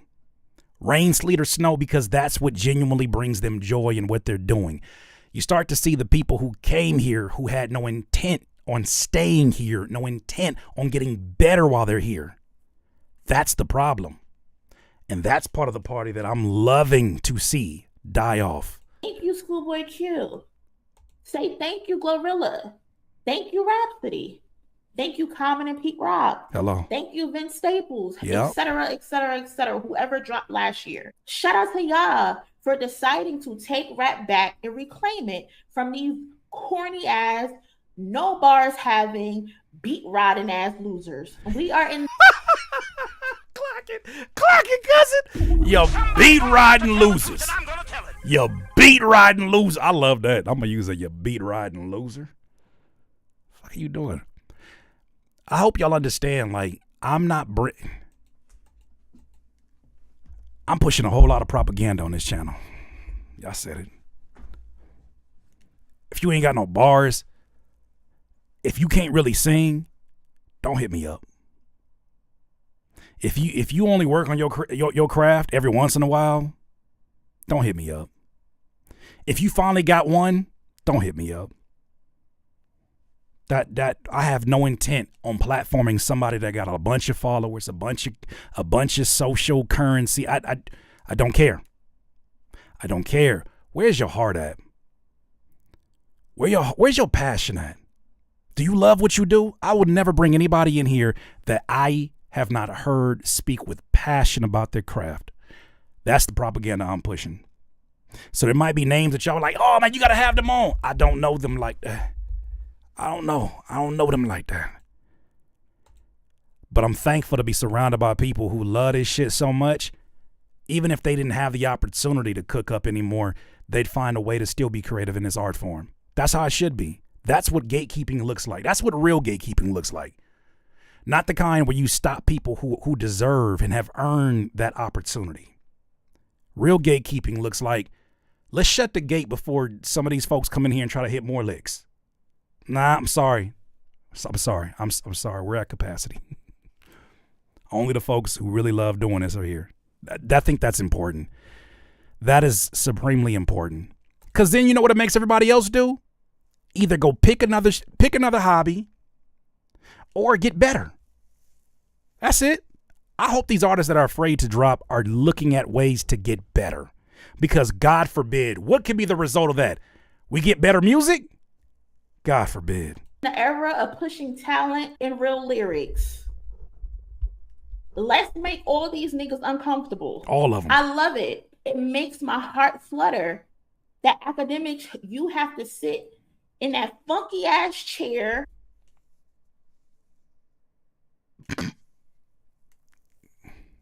Damn. You ain't got enough of breeze? Academic. And report to us that other rappers are crying to you because they're scared to drop because nobody wants to buy that bullshit. I'm sorry. Whatever place you in as a rapper, if that got you calling academics to vent, check your priorities. Check your goddamn priorities. Oh man, Kendrick really messed the game up. All these people want are real lyrics now. I don't got those. All they want is lyrics that are personal about me. I don't want to talk about me. I want to talk about an imaginary me. Let me call academics. Hello? What's going on? I want to talk to you about something. You got 5 minutes? Yeah, anything for you, man. Anything for you, man. Where is your life at that you consulting as an artist, as a professional in what you're doing? You're consulting with a nigga that we ain't seen DJ since college. Where are you at in life? I mean that. Where you at in life when you calling academics and you consulting with a nigga you ain't seen DJ since college? Where are you at in life? You got rappers that don't want to rap, they want to be rock stars. You got DJs that don't want to DJ, they want to podcast. You got streamers that don't want to stream, they want to be artists.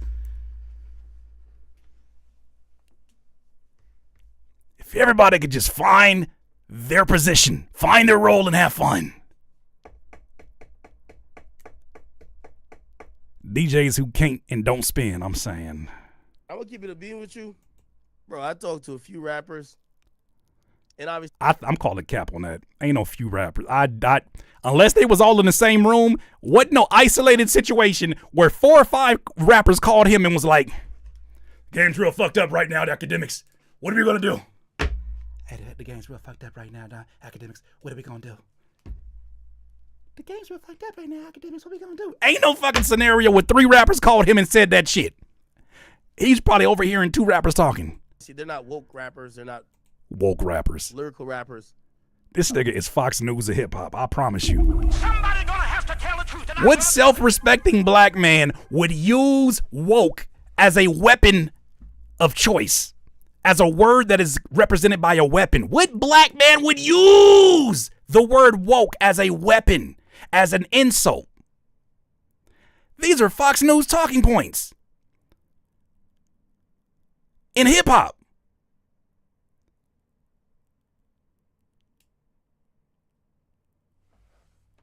While claiming that Kendrick Lamar killed hip hop.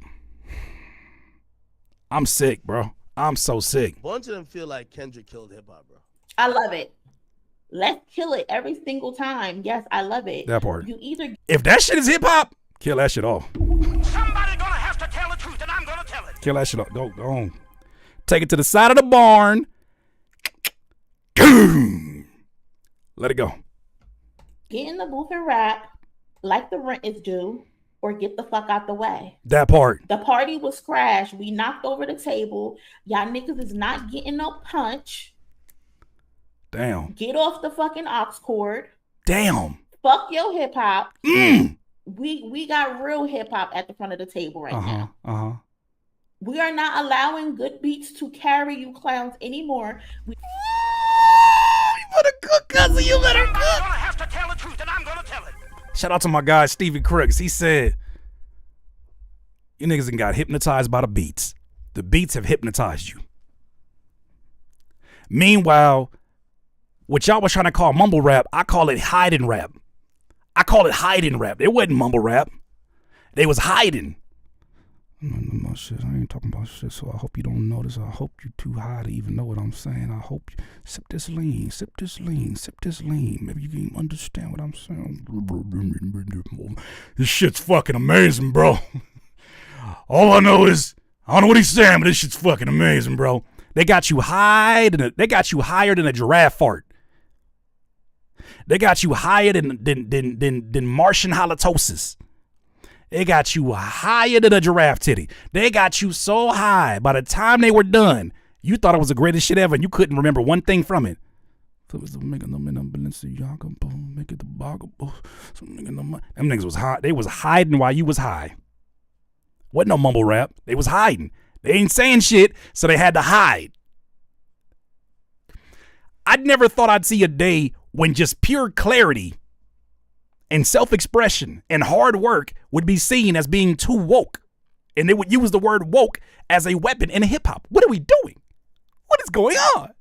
We don't care about your drip and your swag. Damn. We don't care about what IG model you fucking. We don't care about you disrespecting women. We don't care about you promoting violence that turns into RICO charges later on down the line. Well. We don't give a fuck. Put that pen to the pad and rap, nigga, and keep it. Cousin Cookie. Are y'all afraid to rap? Y'all niggas really afraid to rap? I listen to your songs and you shoot everybody that ever existed as a character in your movie. You always come out of your movies alive like Ice Cube. Y'all always come out Anaconda. Even boys in the Boys in the Hood. You didn't see him get killed. John Singleton just had his image fade out. Y'all kill everybody in a damn story. Don't nobody be alive except for you at the end, Rambo. But when it come to this, you afraid to rap? You afraid to rap? It's in your job description. Imagine, no offense to anybody who work at McDonald's. No offense. You got to make your money. The person that makes burgers, the burger chef, imagine him being afraid of grease. Somebody gonna have to tell the truth, and I'm gonna tell it. The one that's cooking the fries, imagine him being afraid of grease. That's what we're witnessing. Niggas is afraid of grease. Niggas is afraid of hot grease. Why did you choose McDonald's as a profession if you scared of hot grease?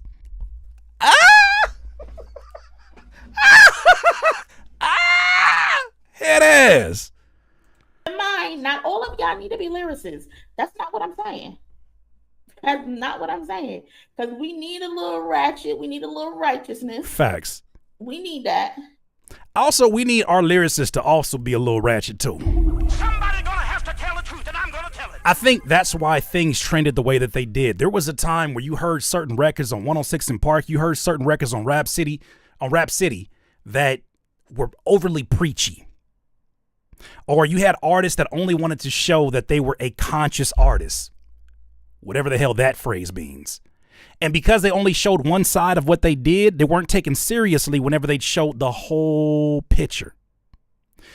I want my artists to be 70%, 80%, and, aware of themselves, aware of themselves, 100% authentic, 70% aware of themselves, 70% aware of the world, educated and wanting to share that.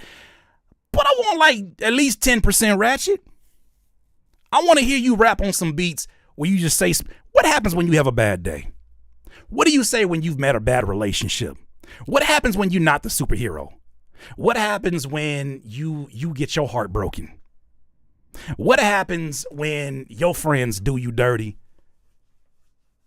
and you kind of did each other dirty in a situation and you kind of partly to blame for not seeing the signs? Like, what happens there?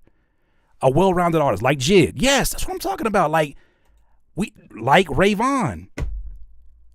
Like the artists right now that have our attention. Conscious crash out music. Somebody gonna have to tell the truth, and I'm gonna tell it.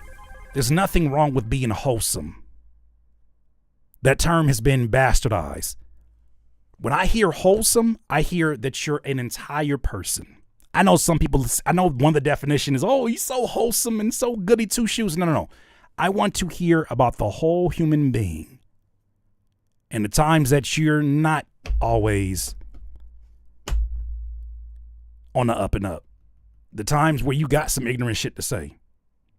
That's the kind of artist I want, because that feels more human than ever. That feels human.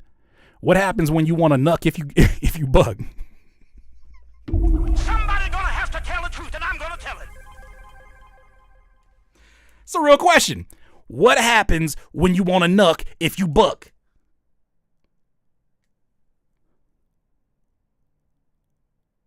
What happens when you want to find out what happened from the window to the wall and where the sweat may fall? You know what I mean? We not all, you know what I'm saying? We as human beings are so complex. And that's the one thing I do love about all the new podcasts is we're showing the complexities of who we are. But like, what happened? You feel me? Like, what are we doing? It's okay to be whole. A whole human being. Ack is Tucker Carlson of hip hop. He's got Academics TV page to push narratives using his guy as his scapegoat. Interesting. That's a good one. That's a good one. That's a good one. Go ahead, end this out, cousin. But y'all are not the leaders. Y'all are not at the front of the line anymore. Get the fuck to the back and be quiet. Somebody gonna have to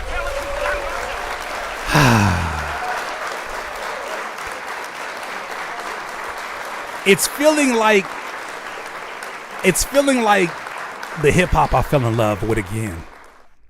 Everything from the media that I see from the emerging voices, the hip hop voices here on YouTube, everything that I'm seeing from everybody I was exposed to during the battle, everything that I'm seeing from the music, it feels like it's not a new golden age.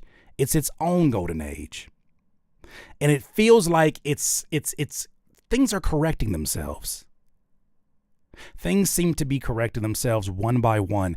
And when you start to see conversations like my own, like Moni, like the Company Man, like Rob, like, you know, Professor Sky, when you see all these voices get elevated the way that they have been, it lets you know shifts are happening. And the algorithm is just listening to what is being demanded by the people, because the algorithm is here to make sure that the companies they work for make money.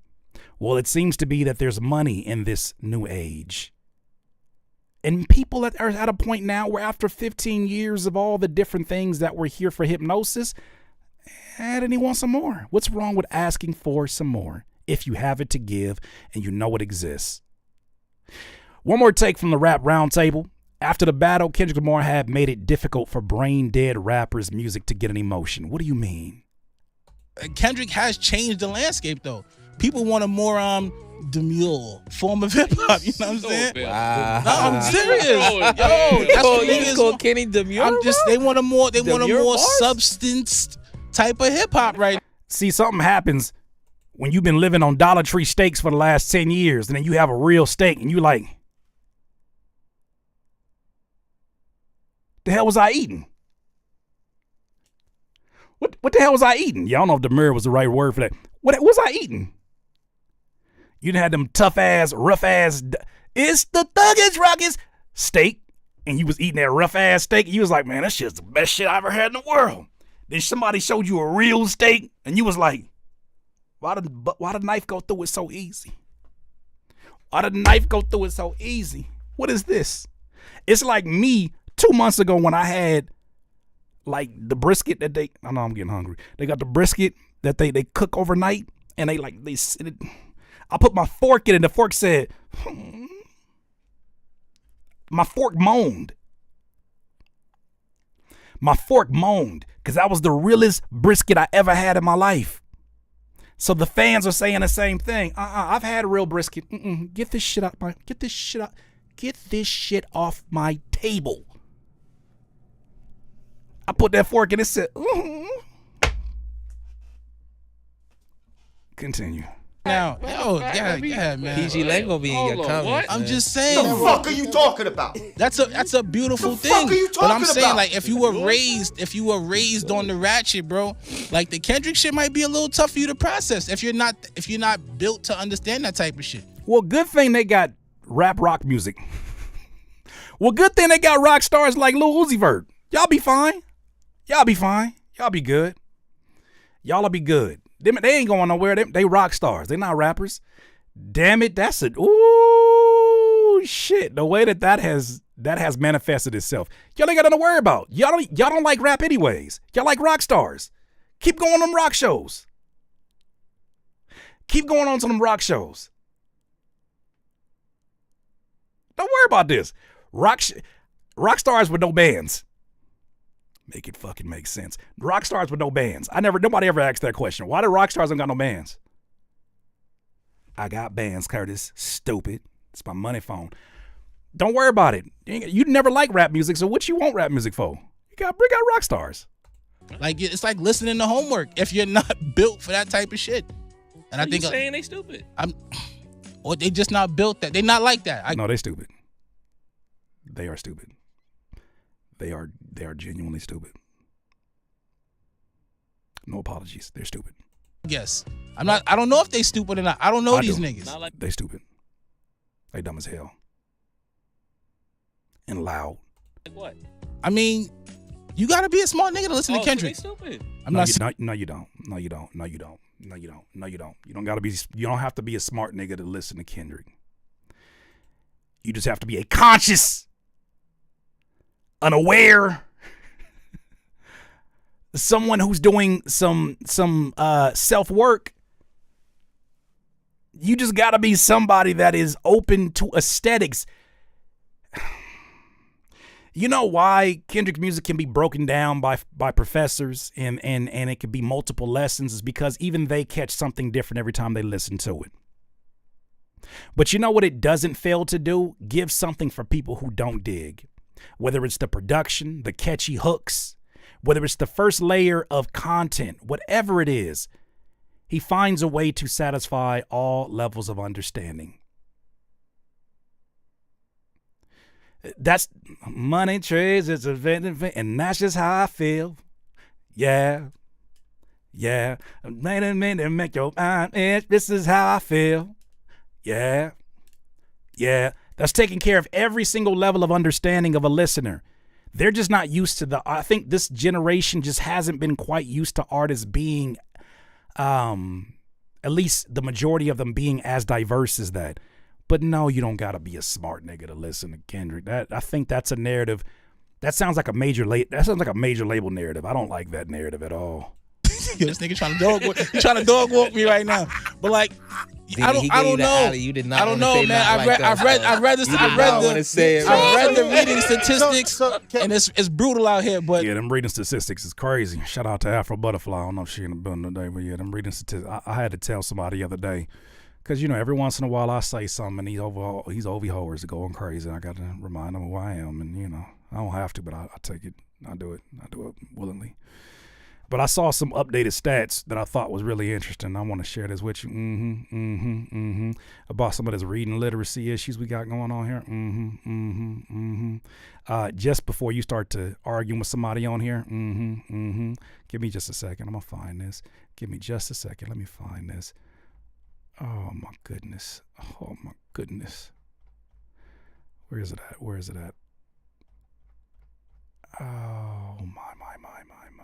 it at? And that's just how I feel. Yeah. I hope I didn't delete it. It's gotta be up here somewhere. Where is it at? Well, if I can't find it, I can't find it, but damn it. Oh, there it is. Reminder, most adults you engage with online are emotionally, heard this from a therapist or psychologist, emotionally between the ages of 8 to 12 years old. I said most that you engage with, not in this community, most that you engage with online are emotionally between the ages of 8 to 12 years old. 54% of U.S. adults read below a 6th grade level. And then I said, I'm not going back and forth with you if you need your finger to follow along to the words in Green Eggs and Ham. Somebody gonna have to tell the truth, and I'm gonna tell it. And that's just how I feel. Yeah. Erica, I believe that. You said you've been 45 since you were 4. Something tells me that you're an old soul.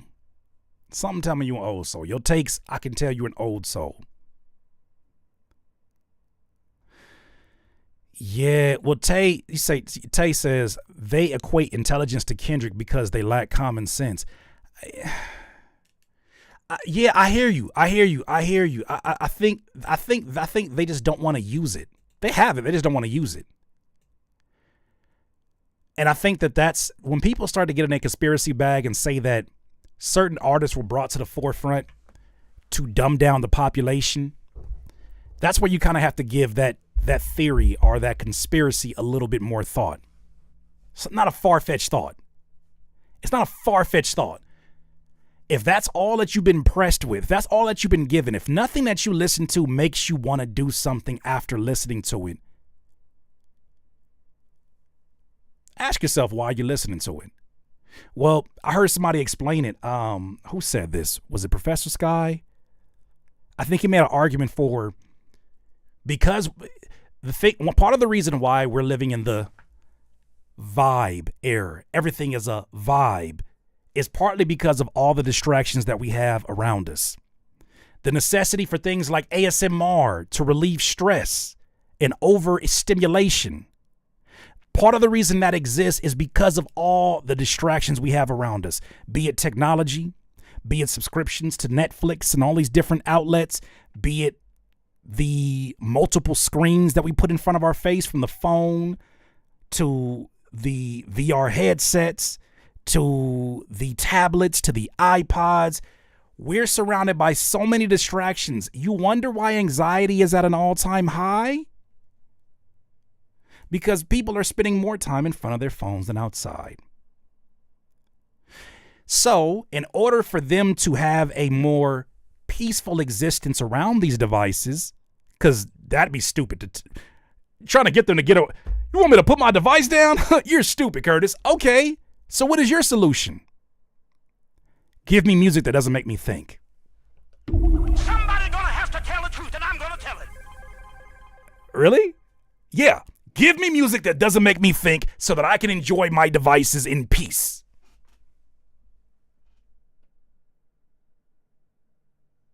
Doesn't that make a lot of sense? Give me music that doesn't make me think because I'm already overthinking with all these devices in my face. Give me a vibe. Give me a little it tickles the brain without having to even use it. Fuck. It tickles the brain without even having to use it. And on the flip side, as Leslie just so brilliantly put, the artists receive likes and they're given a boost of dopamine. It's a great exchange. Help my over-distracted brain not think. Soothe it by giving me bullshit. But also help me and my overactive brain as an artist and just stream my shit. We're done. How I'm going to get money? I don't know. But I know I'm going to use my screen time today. I know I'm using my screen time, but I don't know how I'm going to make money as an artist. We're talking to, it's zombies making music for zombies. It's zombies making music for zombies. And that is not an attack on anybody's style of music. I would just really ask the question, how many times have you fed your audience? How many empty exchanges have you had with your audience where nobody leaves feeling filled up anymore? I'll tell you this. If I went to Walgreens to go get something for my migraine, right? I got a migraine. I need something. If I went there to go get something to help me in the same way that listeners go to music to help them, and all I got was something that can make me vibe while I have the headache and it never goes away, or distract me from the headache, I would stop buying that medication immediately. But there's a lot of people who are okay with that exchange because the illusion of the headache not being there and not throbbing is enough, has been enough to pacify them. Until something happened, an event happened like Kendrick versus Drake, which is why we're still talking about it. It happens and it makes people stop looking. It meets them at their device, but it makes them engage with the song drop in a very different way. Kendrick didn't give you music videos. He gave you audio. on Instagram pages to enjoy some of these songs. It wasn't streaming. It wasn't music video. It wasn't a bunch of things to get you distracted. He gave you a pure audio presentation from song 1 to the last one. And then you got a video after the last one. It was like analog versus digital. Drake is all digital. He's all about the digital props. He's all about the music video with the van and trying to win points online. Analog still is more reliable. Analog is in touch with foundational points, with a predictability and a reliability that sometimes digital fails us. What happens when your phone dies and you set an alarm? Does it still go off? No. What happens when you plug one of them ugly ass analog alarm clocks? That shit says like you're getting killed in a Psycho movie. Analog experience for a hypnotized audience. I think it's genius. I don't know if that's what they planned, but damn it, that's what they did. Erica M says, there's a lot in GNX to find too. I've cracked the concept, writing an article now. Erica, I'm going to extend this invitation to you. I'm going to have an all-female panel, kind of how I do the collective, but I want to have an all-female panel where the ladies come and they represent a point of view that a lot of artists need to learn from. So if you'd be open to that, I know I got Afro Butterfly, I know I got Courtney, I know I got Leanne, and I got Fly Science. You send an email, check your spam, I'll check my spelling. Okay, I'll go double check that. I want to have that happen because one thing that I learned from Critique My Beats, Ophelia, first of all, props to you. You've been killing it. Ophelia, hold on. I don't care what y'all talking about. Hold on. I want to check my email. Look at this. Look at this real quick. Look at this. I know your Uncle Elroy said I wasn't the type that's going to play something unless, it got some numbers on it. You're right. That's what I said. I know your Uncle Curtis said, no, y'all got to hear this. This shit right here. I said, Jada, can you slide? This was her reply. You would think that I was gone for a minute, how I showed up on the scene and I'm all up in it. You would think that it was gold, no kidding, how I leave niggas alone, just mind my business. You keep filming my style, just giving no card, no funds, but your ass still tripping, no bar, just buns like an ass exhibit. You lose out one, you can act, I'll live it. Chill. Relax. I see that, I said, woo! Relax. All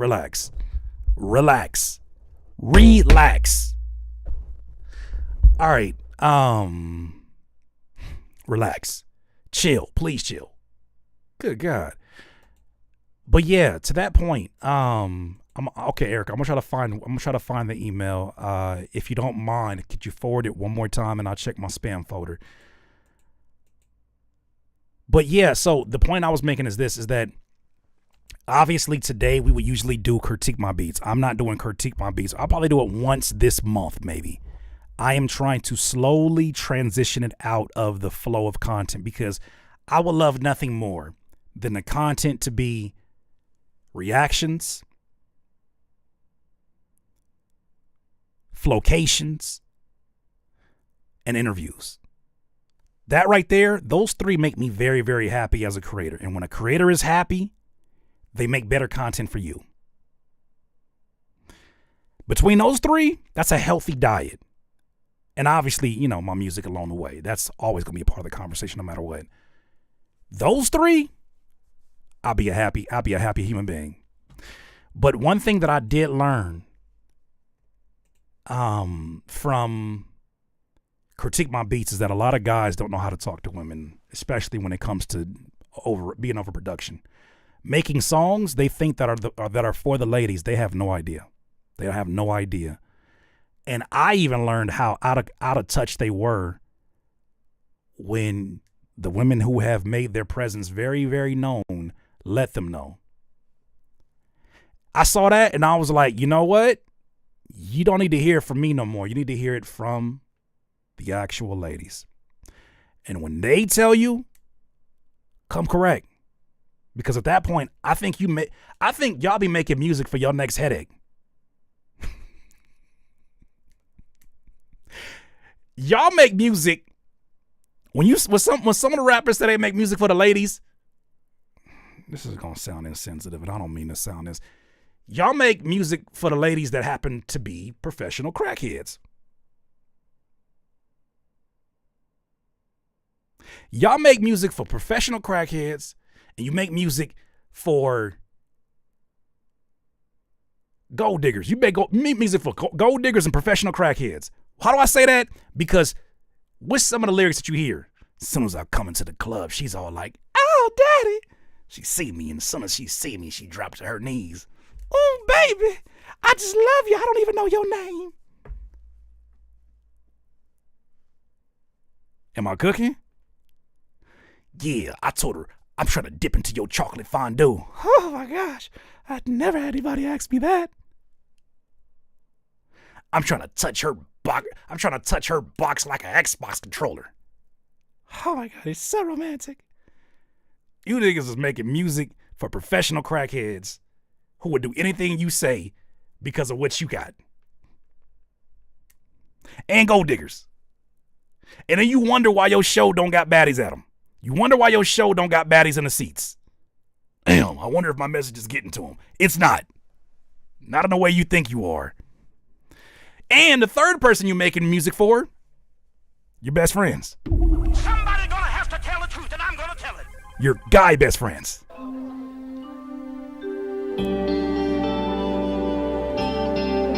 We gonna go there? Are we gonna go there? We gonna go there. We gonna go there. You niggas make music for your guy best friends. Your songs that you say is for the ladies, that's for your guy best friends. You niggas is sitting in the studio and creating a player. You're creating a woman that you don't have to ask for permission for anything. You and your homies be in the studio creating players. Talking about this is for the ladies.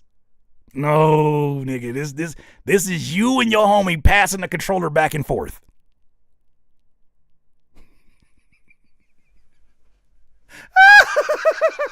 Y'all passing the controller back and forth. Talking about, yeah, shit, she gotta have double D's. Hell yeah. But you know, she can't have like around her stomach. She can't really have nothing there. It's gotta be like almost like a 6-pack. Yeah. She's gotta be in the sports too. Fuck yeah, she's gotta be in the sports. Is she a gamer? She is a gamer. Okay. Yeah. What else? She likes to kick it with the guys. Fuck yeah. That's the one I'm looking for. What else? She don't really have to worry about all that makeup shit. Like she just puts her hair in her pony. She kind of has like a cut like yours. Like mine? Yeah, like yours.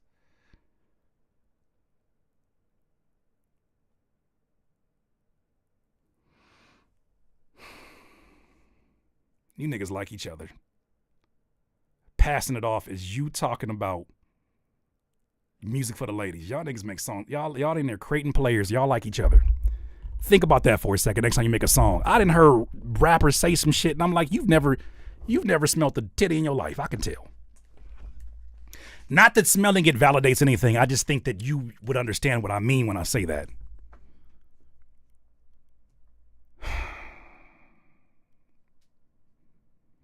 So they on that Drewski time? I guess you could say that. I just need y'all to act like you got some sense. You wouldn't know what to do with the women that you create inside of your music.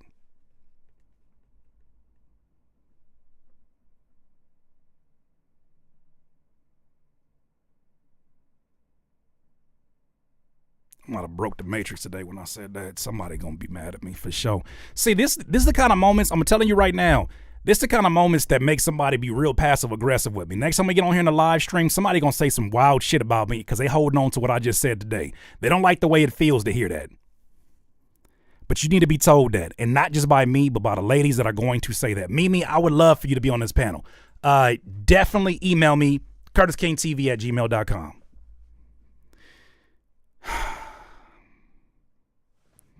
Like, I had no choice, family. I grew up with nothing but sisters.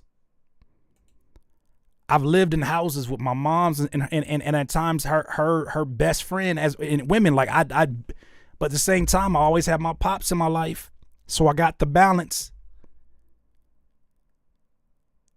I understood women in a very unique way. And I'm still getting to know more every day with my wife. But it pains me when I even listen to some of my old songs and I'm like, I really didn't know anything.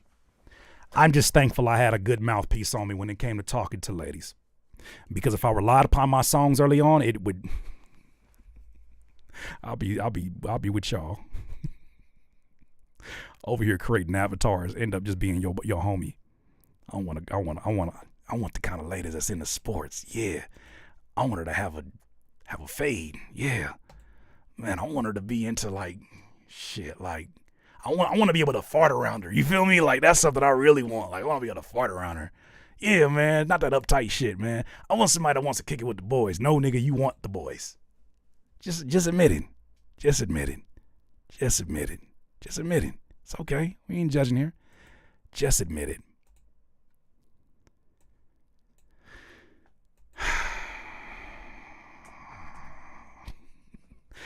Ophelia, okay, let me get this on the screen. I had to get this the comments back. They didn't came and crash my shit. The incels didn't crash my damn browser. I ain't apologizing for shit. It crashed my goddamn browser. Oh man. Ophelia says, as a woman who listens to hip hop and has since I was a child, there's a separation we've always had to make in order to enjoy it. I'm too old now. Don't want to do it no more. And you shouldn't have to. Somebody gonna have to tell the truth, and I'm gonna tell it. There's so many people out here telling us how much we got so much of a selection. There's so much music out here. It's so many SKUs. Shout out to Yasin Bey. But do we talk enough about how people are recycling the same ideas, the same statements, they're saying the same things? They saying things, and you could tell they doing this music and they're not checking it. They're not tapping in with their homegirls because they ain't got no homegirls. Don't got no homegirls. They got friends with privileges.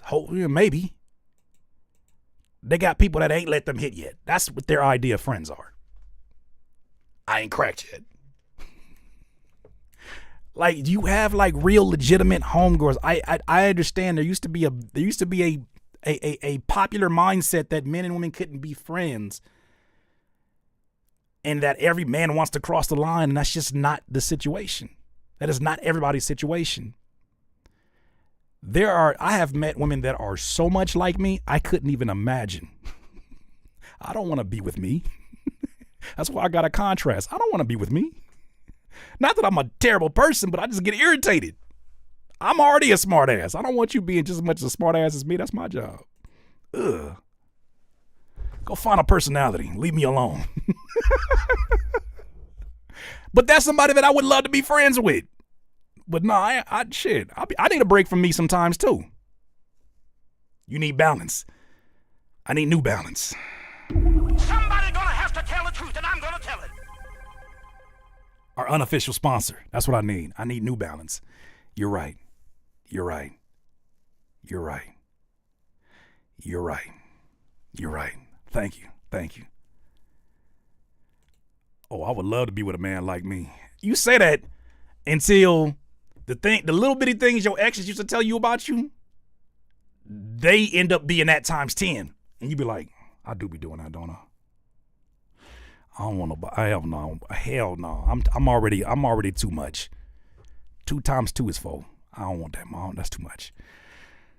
Whew, I don't want that. And it's not. I got love for myself. I do. I love myself. But I don't want 2 of me. My homie used to say, because I'll be hogging up his mirror, like trying to look like, I'm trying to look good when we go to the mall for the ladies. He like, I hope you don't find somebody as vain as you. He said, there ain't gonna be enough mirror to go around. I said, you shut your mouth. You shut your lips. You shut your mouth. And then I got right. I was being too high yellow. Bookmark tweets for later use. I'm gonna definitely utilize that. Spicy Cottontail. Thank you for the super chat. Imaginary Me could be a great record on this topic. Okay. Spartan. Act didn't Act didn't like Mother Eye because it reminded him of Saucy Santana's comments. Gave him PTSD.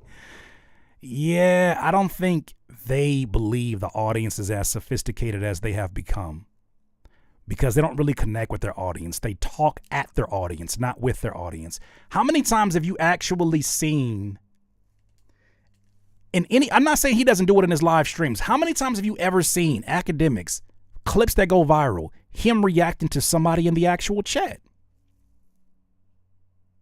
I haven't seen many. I'm not a chat nigga. I don't know. But I haven't seen many where he's reacting to something that his actual community says. That's because they are just numbers to a lot of these people. They're not human beings unless they're giving money. Then it's like, oh, yeah, there you go. Yeah, there you go. He ignores it because they kind of hate him. Well, I'll be damn, Eric. It's usually the dumb are more intrigued by the drum. Damn, Madden Gamer, that's a bar. Thank you so much, Spartan, and congratulations to you and the family. Congratulations on your new addition, my friend. You know Kenny makes music for people who read books, but I don't think it's exclusively to that. Down to earth, I hear you. People who read books will enjoy sitting down with something that requires a patient listen. But I think one of the skill sets, and I think that that's something that Daylight is becoming more and more elite by the day at, is creating an experience that I don't have to sit down and prepare myself for anything. I can listen to the first time, not as active as I am when I'm really breaking down lyrics. I can listen and enjoy it. To me, it's no different than watching a Scorsese movie, watching a Spike Lee movie. You watch a Spike Lee movie, you're going to catch things the first go around that are very, very appealing to the eye. Cinematically beautiful, beautiful framing, beautiful color grading, boosted saturation, social commentary. But then you'll go back again and you'll have something that'll be enough for a 2-hour conversation with a friend.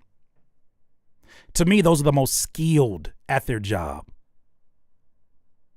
Those are the ones that I look at when I say the people who are the best of the best of what they do. To me, that's what represented it for me. For sure. So I think that people think you either have to be supremely dumb in order to talk to people, or if you are too intelligent, you're too stupid to be dumb. And that just doesn't make any sense to me. I think that actual genius comes from people who have the ability to take complex subjects and make them easy to understand for those who may not be on that level.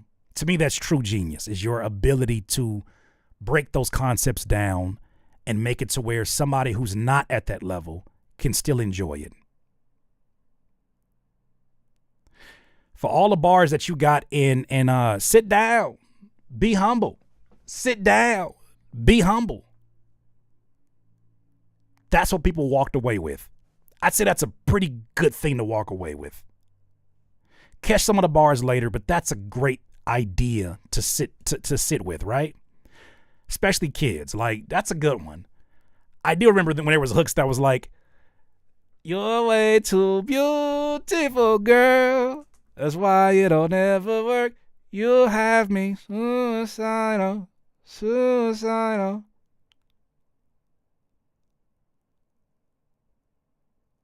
Excuse me?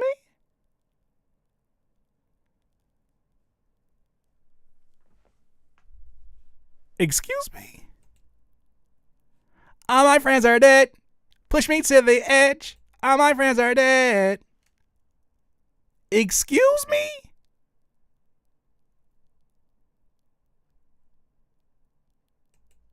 That's the mantra you want me to live with? Jeez Louise. A pink Starburst. Shout out if you won the pizza at the Pizza Hut for books.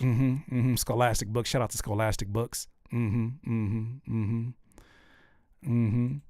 Dominique Sour Latte says Money Trees is the perfect place for shade, and that's just how I feel. Artists versus AI users.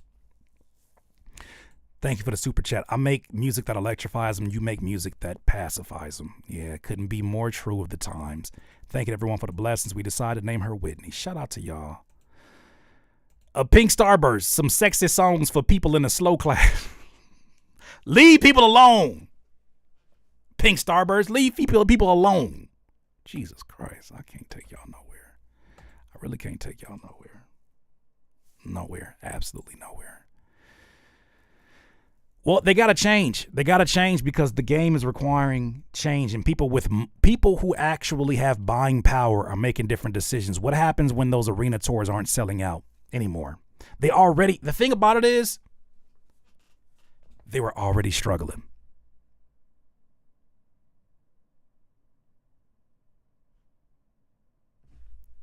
You guys forgot about some folks forgot about this time period, right? Let's go back to this other one. Hold on. Don't forget about this. I'm just gonna type in hip hop shows and Curtis King.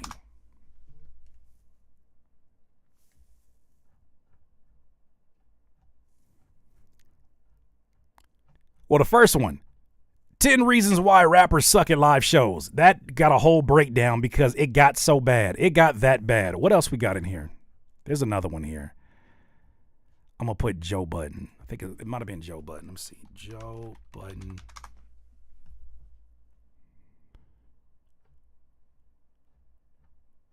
I react to a whole lot of Joe Budden shit, huh? It might have been the music business is over. But the point that I'm making is that there was a point in time where they were saying that Lil Baby's tickets weren't selling the way that they were selling before and that there was something that was changing. Oh, it was the video that said that the labels are deprioritizing. Let's do that. Deprioritizing hip-hop. Curtis King, Ebro. That's what it was. That's why you don't ever work. Yeah, me. It's in my head. I'm telling you that's a problem. That's a problem. Why is it not showing up? Curtis King, Ebro.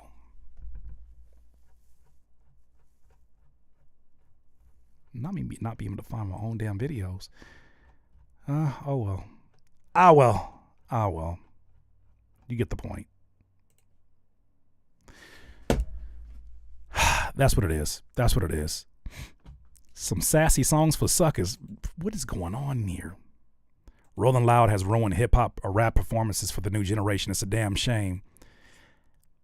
Did they? What's up, Tone? Did they ruin it or did they fall for the hype of what existed for certain artists? I don't think them solely are to blame. I think that there's artists that got invited by them to their stage that did not earn that. I definitely feel like there's artists that were on that stage who went viral on TikTok and had no business going there as their first show. Your first show should not be Rolling Loud. Your first show should be Rolling Quiet. Meaning you should be doing hole-in-the-wall shows first to build up your stamina, to build up your humility, to build up your ability. If you can't make a small room of people move, a large stage is a facade. If you can't make a small room full of people who are sitting by the bar, drinking, and don't have nothing to give you, poke their head up and look at you and say, now who's this? Who's this guy? Who's this? Who's this lady? Who's this? If you can't make them move in an environment where the odds are stacked against you, you are not ready for 10,000 people. You got people, 10,000, you got 10,000 people who are probably there because they're too high, too drunk, or too hot to go to the next stage. They ain't there for you. Ain't nobody coming to see you, Otis. Ain't nobody coming to see you, Otis. So you shouldn't have your first show be there because you go viral on TikTok, and that is where you got to blame Rolling Loud. They did fall for it because money talks. And some of these artists are represented by entities and tech companies that are playing like their labels. They got funding behind them. Cough, cough, Jello Ball. We ain't even got a cough. I'll tell you straight up. Look, Jello Ball, that first song that came, a song that went viral, Yeah, I get it. I get why it does. Even though, of course, we know that there's some assistance by the label. I get it. But him performing at the All-Star game, I understand the moment that they want to have. Just give him more time. Within his first month of being signed, he performed at Detroit Tiger Stadium.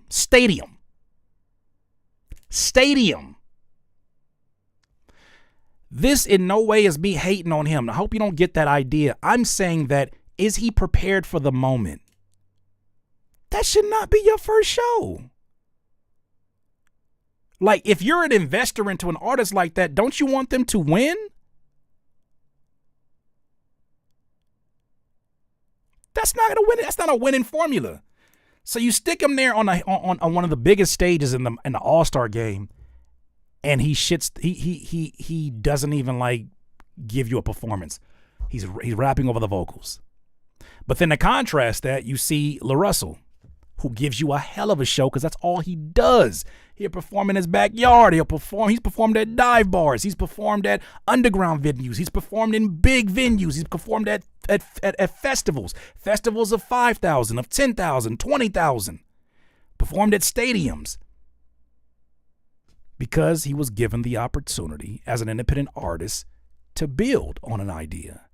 But when you just take an artist that has gone viral and just throw them on stage, and then you wonder, what's the state of music? Why is it like this? It's the same question people in the movie industry had when they said, maybe we shouldn't be replacing our actors who have gone through the proper channels of learning how to act. Maybe we shouldn't be replacing our actors with folks who just do skits, who don't take that craft serious. Oh, no wonder the movies are shit. You're not even hiring actors to act in the movies no more? You're going for the cool points?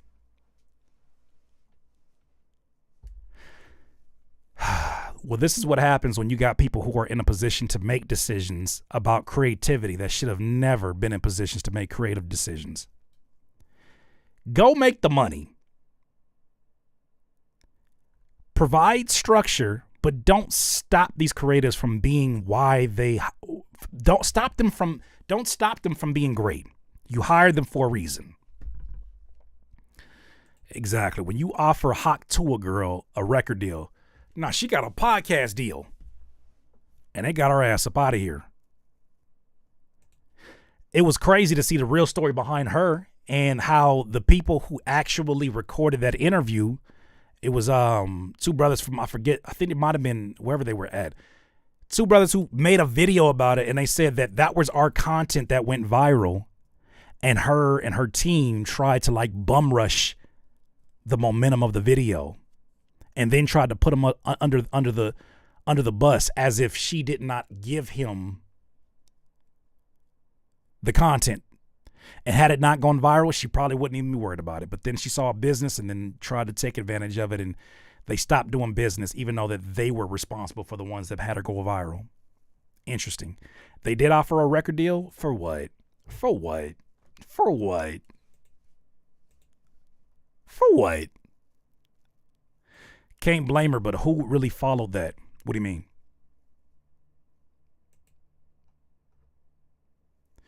They use the people to push crypto scams. Yeah. Yeah. Yeah. Has Curtis said anything about the new Nokia reference track? Nope. Also not a bot. Just curious. Though I'm not reacting to nothing. I'm draked out. I want to go to Drake rehab. I'm tired, man. No more Drake stories, man. Give me a second to just take a break, man. Shit. I really want him to go sit down somewhere. Nokia was draining. Took all my anytime minutes. Ain't anytime no more. I want him to pay his Nokia bill. No more. No more. Y'all hear about Friday trying to come for therapy? Yes, I did. But also, too, with the no jumpers of the world, now saying that they're going to close their doors, right? They basically are Adam 22 was closing shop. Can we not become the next ones? Can we not become the new no jumpers? Can we learn our lesson from it? I'm so sick of making content about other content creators. Oh Lord, I'm so sick of it. Can you imagine if the news only reported news beefs? Can you imagine if NBC, all their lead stories were them and their beef with Fox News?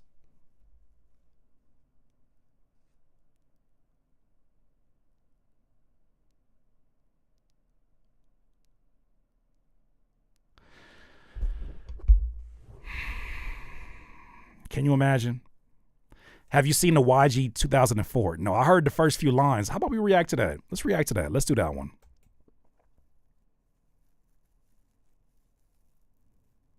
Boy, if they really going broke, I'm here for it. Adam 22 is a clown of all clowns.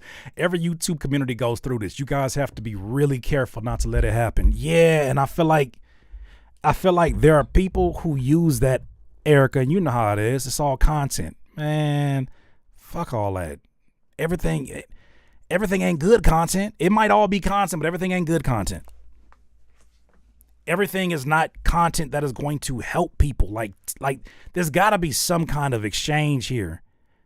If it's only to keep people distracted and dumb and you're not offering anything, I can't consume it. You look at my timeline on YouTube, like I have people that are existing there because every time I go to their video, I leave with something. It ain't always edutainment, but it's like I leave with something. And so much of the content that you see sometimes is just like it just eats your time up and that's it. That's not what I'm trying to do. No jumper isn't broke. He just hiding money, okay? Okay, I'm done. Somebody gonna have to tell the truth, and I'm gonna tell it. But we know. Just like Freakademics.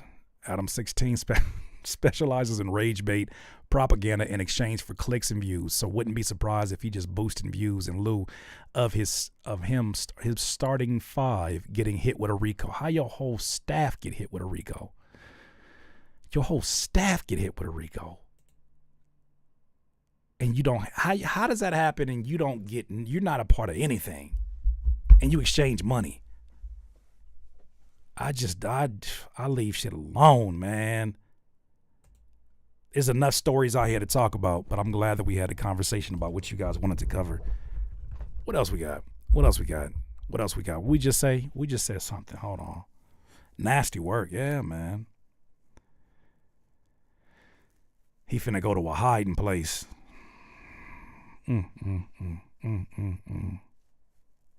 YG, that's what it was. Okay, YG 2004. Featuring Buddy, that's right. All right, let's go react to this one real quick.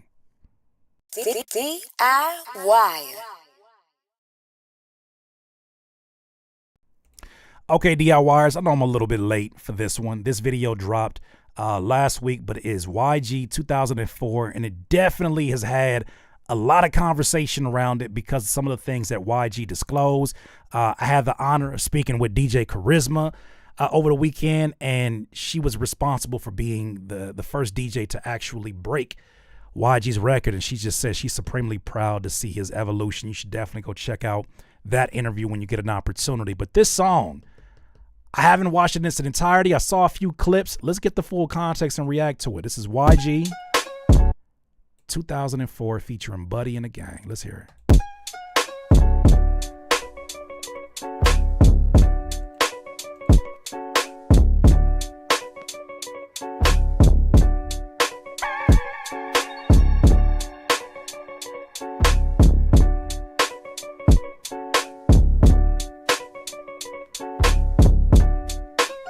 When I was young, I got raped by a bitch twice my age. That was the line. That for sure was the line. I'm going to go back to that timestamp. But something I learned from film and the way that they frame stuff, usually this is like a documentary style. When you center the person, You're putting him at the center of the focus. That's a hell of a bar to start off with. Who was at the 27 mark? He said, okay, by a woman I was twice his age. Right out the gate. That's crazy. Ever since that day, I never looked at shit the same. Fucked up in the brain, pussy what I blame. Fried, so you know why I like chicken wings. My life is insane, like I'm from Baby Gang. How I'm supposed to change with all this fucked up shit I sang. Fucked up, yeah, I know. Fucked up and some more. I'm so used to fucked up, I get fucked up at the show. Fucked up, yeah, I know. How fucked up could it go? Nipsey left me like how Biggie left Hov. If this is, dare I say, if the party is dying, and these are some of the songs that are going to now populate the conversation, dare I say we're getting to a place, a healthier place, where we're able to actually talk about things that can stick with people for longer than the duration of a chorus. This is insane, because I never would have thought that YG would be the voice that you would hear on something like this. And as DJ Charisma said, he's always told some crazy stories, but this one is one of those where, this could immediately make the homies look at you crazy. Like, what you mean? Or some, especially men, black men, we look at a situation like that, we're like, bro, that ain't grape. That ain't no grape. You know what I'm saying? Like, you was just young, and you was, you was getting at it. But it's like, it is what it is. And I'm sure I've seen it on the timeline. There's a lot of conversations that have been sparked because of this. So I salute real music bringing real conversations. Used to fucked up, I get fucked up at the show. Fucked up, yeah, I know. How fucked up could it go? Nipsey left me like how Biggie left Hov. Whoa, this Slim got his life stole. Telling myself I'll be alright though. Shit really fucking with my psycho. My little bitch lost her life in lipo. They tell me don't worry. Sheesh. They ask me if I'm okay. Motherfuckers don't deserve me. Not even on my worst day. This life shit crazy. Grew up at a young age. Hey, to my point earlier about the new version of whoever we fell in love with and had nostalgia with in the 90s, the new version of Nate Dogg probably wouldn't sound like Nate Dogg, but damn it, I'm going to tell you like this. Buddy is making a hell of a case. Buddy is making a hell of a case. When you look at it, don't think of it from the terms of an angry hip-hop fan of nostalgia. Don't do that. When I say this, I am somebody that is not trying to belittle or say that Nate Dogg's representation is not its own thing. But what I'm telling you is, if we just check off the boxes, Buddy has a very distinguishable voice, a very catchy approach to making hooks. A lot of West Coast artists, the elite artists, Nipsey being one of those, have reached out to him to provide a certain type of aesthetic. When we think about the lineage of Nate Doggs and Cocaine's, it's never going to sound the same way that it sounded like before. This right here, I'm looking at him from that angle now where it's like, damn, could he be this generation in his own way? Could that be like the Nate Dogg contribution? I think there's a lot of potential in that, because his music by itself is fire. Oh, babe, why you had to hurt me? Okay, now, back when I was a juvie and shit, got used for the dick. I ain't even know what to do with the bitch, confused a bit. Her niece, I went to school with the bitch. My screws loose, who got the tools to fix? So I went to the homies and we talked about it. They thought exotic, that was their only thoughts about it. Dick hard cause of clothes, she stripped all about it. Hypnotized from them hip and thighs, all hypnotic. Yeah, that's when I bust my first nut. Young nigga with his dick all in a grown up. With the shits and real quick, how I growed up. Got took advantage of and I liked it, so what? Y'all call that sex abuse shit. I just thought she was doing some cool shit. If I would've told mama about the new shit, the bitch probably would've been up on the news clip. They tell me don't worry. They ask me if I'm okay. Motherfuckers don't deserve me. Sheesh. Not even on my worst day. This life shit crazy. Grew up at a young age. Oh, babe, why you had to hurt me? So just think before the next time you start asking, Why is you like that? Why is you savage? Why every hoe you fuck with is never long lasting? No access to my heart, I give no passage. A bitch took advantage of me, I ain't got no trust. The bitch took advantage of me, I ain't getting no fucks. At 14 years old, I got my dick sucked. At 14 years old, I got my dick fucked. The hoe was 30 years old, and I never told. Was dating her niece when this happened, it was swearing on my soul. Damn. I ain't wanna spill the tea, so I just let her go. Cause me and the auntie kept fucking for sure. Then, Look. Woo, gee, damn. That's a lot. That's a lot to unwrap. Moderators, you got my full permission. If you got somebody in here who's obsessed with pausing, I don't even know who the person's name was. These conversations is not for you. So I'm gonna give you an opportunity to leave if this is too much for you, if this is too adult for you. But all the pausing and all of that, like, dog, please chill the fuck out. Please chill, cause this ain't for you. Yeah. What I'm enjoying the most about hearing the story is he's not sacrificing quality or overselling anything. He's telling a story like you would tell a story from somebody who was really fucked up by the things they shared. It's not holding punches. It's not extra cleaned up. It's not Will Smithed out. This is delivered like a classic YG song. It pains me to know that these things are reality, but that's also the uncomfortable nature that we got from Mr. Morale.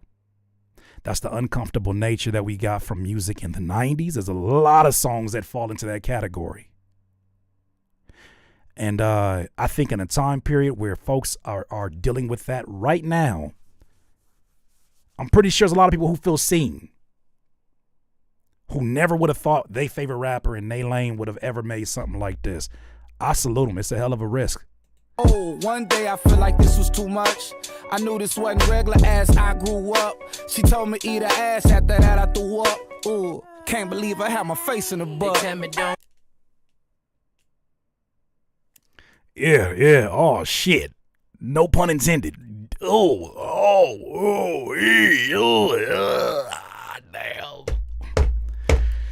Yep.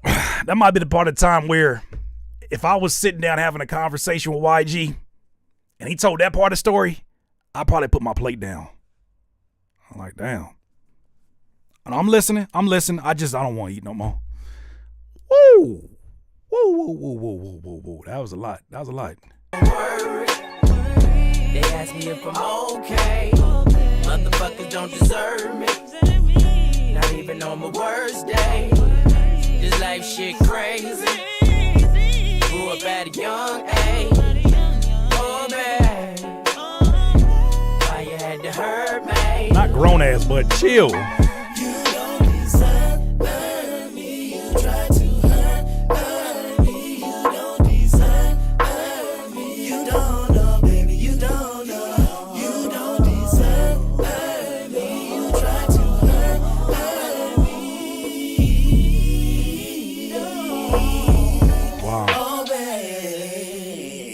Can I just say this? I imagine just as an artist that understands what it's like to put out a story about yourself that leaves you feeling very, very naked to the audience, and I mean that figuratively, I'm pretty sure this has got to feel therapeutic to have had put out there, because I think that we all as listeners have a certain idea of the person's story based upon what they've told us and based upon what we assume.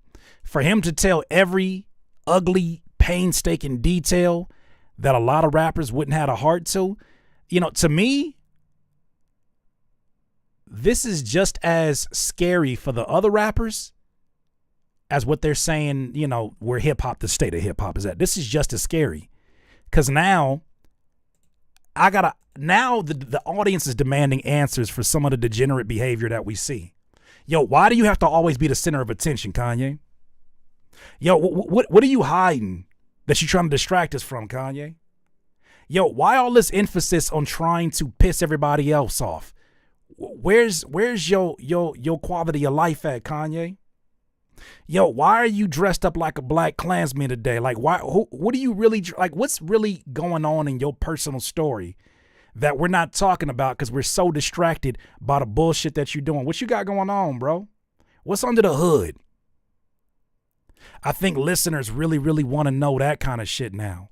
We don't care about all of the loud talking. You can't talk louder. You can't talk louder than your problems, especially when people see you for who you are. I salute YG because this ain't easy for a gangster rapper to say. This ain't easy, especially when so much of your brand is dependent upon, you know, being the superhero that never gets hurt. For as many times as you'll hear rappers like this get criticized for using words like bitch and hoe, the one in this story that was the aggressor wasn't the gangster. It was an older woman. And he told a story in which it shows and exhibits a level of accountability that he didn't have to put in. Because, you know, as rappers, we get to be the superheroes of our story without having to take accountability. Everybody is the problem. Everybody else is the problem. But he took accountability of, I went back. I did it again. I was also dating her niece, and then I like, he really told every ugly part of the story, parts of the story that I'm sure 90% of rappers would never want you to know about them. I like to see that. To me, I told y'all, fam, I told y'all, when we started seeing, I've seen a few different like peace moments, Bloods and Crips. I've seen peaceful moments happen in the city before. I've seen after, you know, some crazy event happens, whether it's the riots, and then as of recently, after the whole Pop Out show, I've seen it and I said something feels different about this. When you started seeing some of these folks that were voluntarily going in the streets in solidarity, I was like, something feels different. It doesn't feel forced. It feels like they want to be in these environments together. I look at this and I see that this feels like a continuation of that very thing, and that there's real healing that is occurring. And just because it happens slowly doesn't mean that it's not happening at all. Now, are there artists that have done this before? Absolutely. That's not what we're talking about. But to be in this position, to have the kind of light that he has on him, when the lights are the brightest, to say what he said in this song, I can't do nothing but salute. Because he could have took that to the grave with him and nobody would have had to know nothing.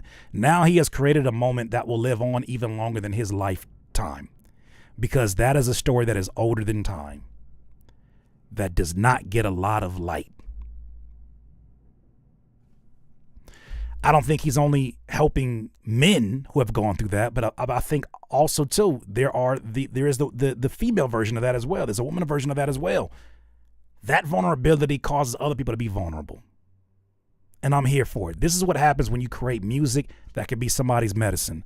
Maybe the music is not your medicine because it has cussing, because it has imagery, because it has stuff that makes you uncomfortable. But then again, everybody's medication is not prescribed to them. Some medication is not for your prescription. If you got to dig into it and you got to tell it what it needs to be, that prescription is not for you. Those are my thoughts, though, DIYers. You let me know what you think. DIY.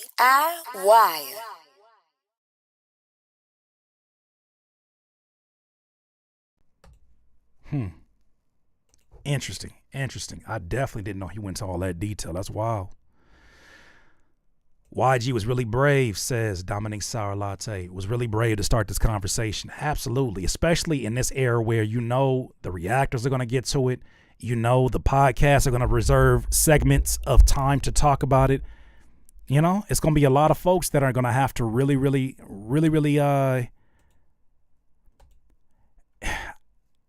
I think that there's a lot of trauma, a lot of rappers, just like anybody else, are not processing, and they've lived in a time period where you didn't have to process it to be successful. What if we're approaching an age where people call cap on your superhero cape? Cap, you're hiding something.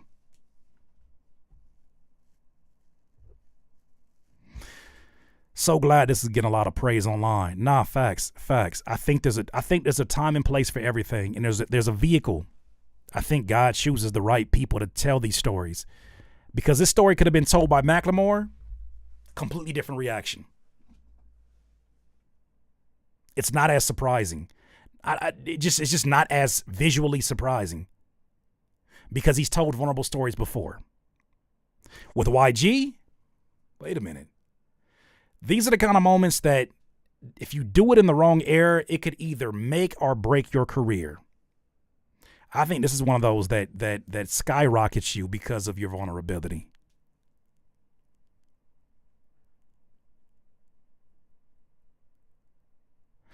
YG was really brave to start this conversation. I agree. Thank you so much, Dominique Sour Latte, for becoming a member.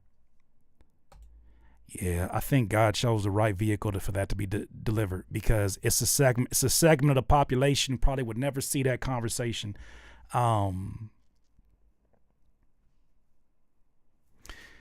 Never have that conversation because they didn't tap into Mr. Morale. It was too much for them. What happens when you get a rapper like a YG that is not known for having like all of these multi-layered messages that just says, when I was such and such, I got this. Oh shit. My favorite rapper did? Wait, where you taking this? Salute to him. Man, if that is a sign of things to come, I'm excited. Not that every song has to sound like this or be this vulnerable, but my thing is, it's a song that makes you feel something. Uncomfortable. Good. You should be uncomfortable at times listening to music. It makes you feel reflective. Good. It should make you feel something. It makes you angry. Good. It should make you feel something. It makes you sad. Fucking good. It should make great art should make you feel something. Mediocre art doesn't concern themselves with that. Art is supposed to do that. And it don't got to be lyrical miracle for it to have that impact. It doesn't have to be that. That's not what we're pushing for. Just art. Just art. They don't want to think or feel. And who can blame them? There's so many distractions around, like, there's so much shit to think or feel. People don't even want to be on this earth. They want to go to the metaverse. They don't even want to be on this earth. They want to go to the metaverse.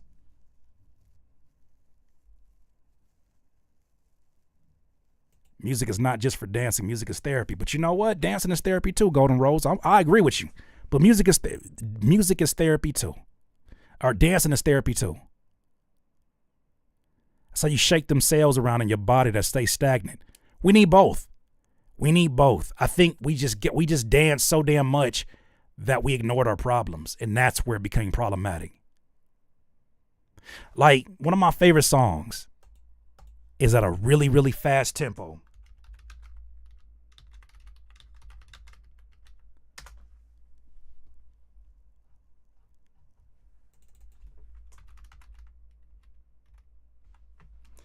Black Alicious make you feel that way.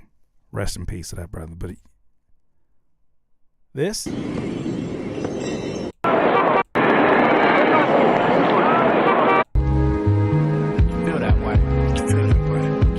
I seen people break dance. I seen people pop lock to this right here. Like, it's okay. It shouldn't be separated. You can think and dance. Up and early for the hope of a brand new day. See a homie you ain't seen since back in the day. Feel good like a mug too. Badass fade. Into work week chilling on a Saturday. How you felt when you first heard the daddy came? Rock MKRS, hey, I had that day. Cooling out with old girls on a badass day. Find $100. There's a healthy medium. I'm with you 1,000%, Golden Rose. But I don't think we need to. I think we need to keep dancing. I think that even when you talk about revolutionary music, my dog always had one of my favorite quotes. He said, even the revolutionaries had a barbecue cook-up. They had a barbecue. Revolutionary parties. The Black Panthers had a cookout. That's where you get a time to celebrate community. So the music should have a space to dance. The music should have a place to just let you do need some music that just don't make you think too deeply on some things. But you also need a well-balanced diet.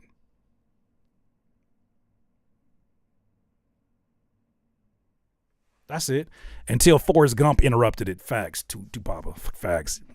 Forrest Gump had no damn problem. He had no business over there with the Black Panthers. I saw Huey. Head ass. Not like us, make you think and see walk. He gave you a literal. This man gave you a literal. This man, let me pull the lyrics up. Kendrick gave you a literal history lesson in a third verse. First of all, a third verse on a mustard beat is already unheard of. A third verse, he said, in my professor voice, he said,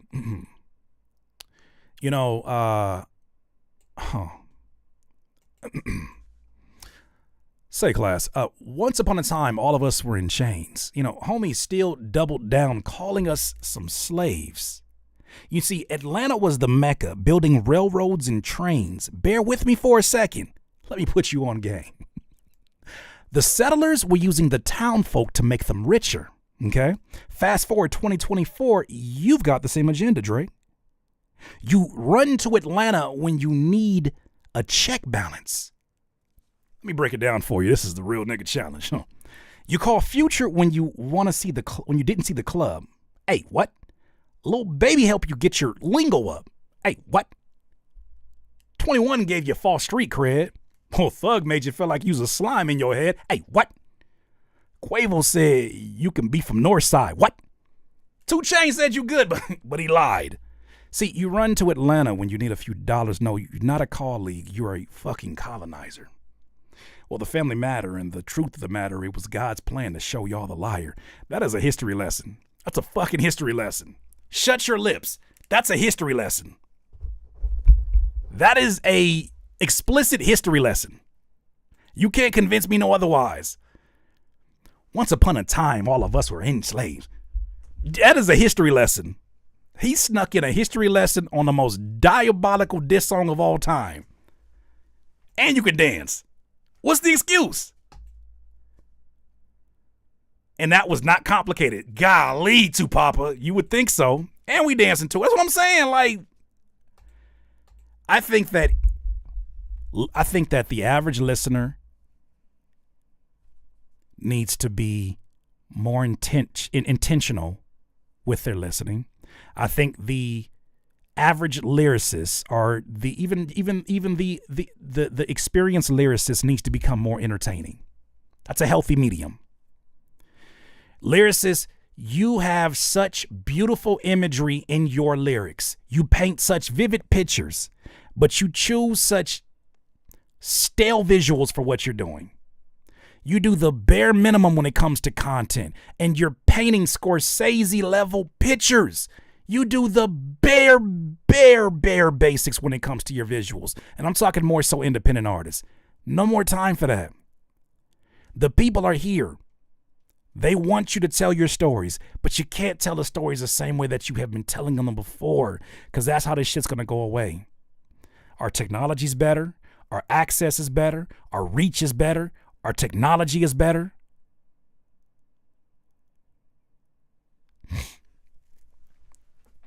I'm just saying. Everybody got to get better in the process.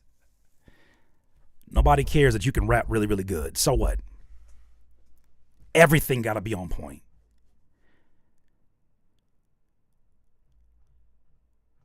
Even Slaughterhouse gave us Hammer Dance.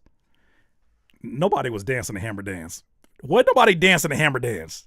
Wasn't nobody dancing the... Who was dancing the Hammer Dance? That was an amazing song. Who was dancing the Hammer Dance? Who was dancing the Hammer Dance? What nobody?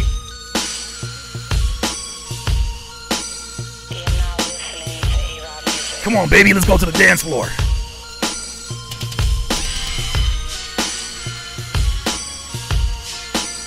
Who the hell?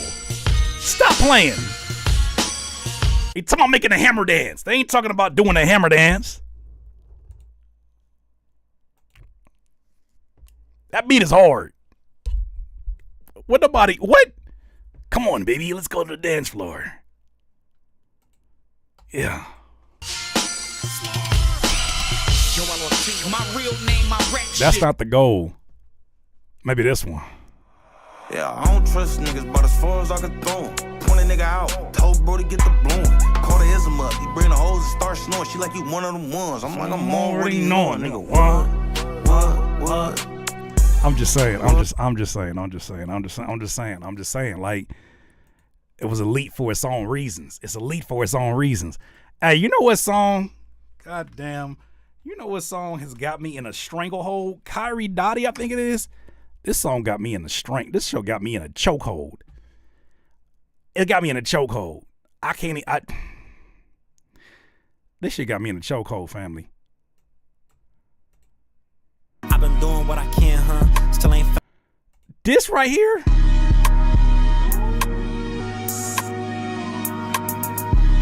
This shit got me in a chokehold.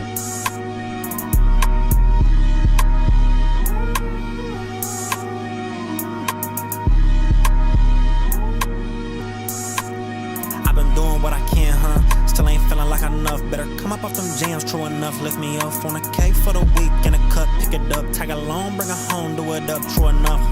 Tell him who is him, Mr. Big Thoughts. Good at bringing love, you only good at all that shit talk. Had to sneak it in, told him put it in a Ziploc. We gotta break this down, hold on. We got a lip lock, damn.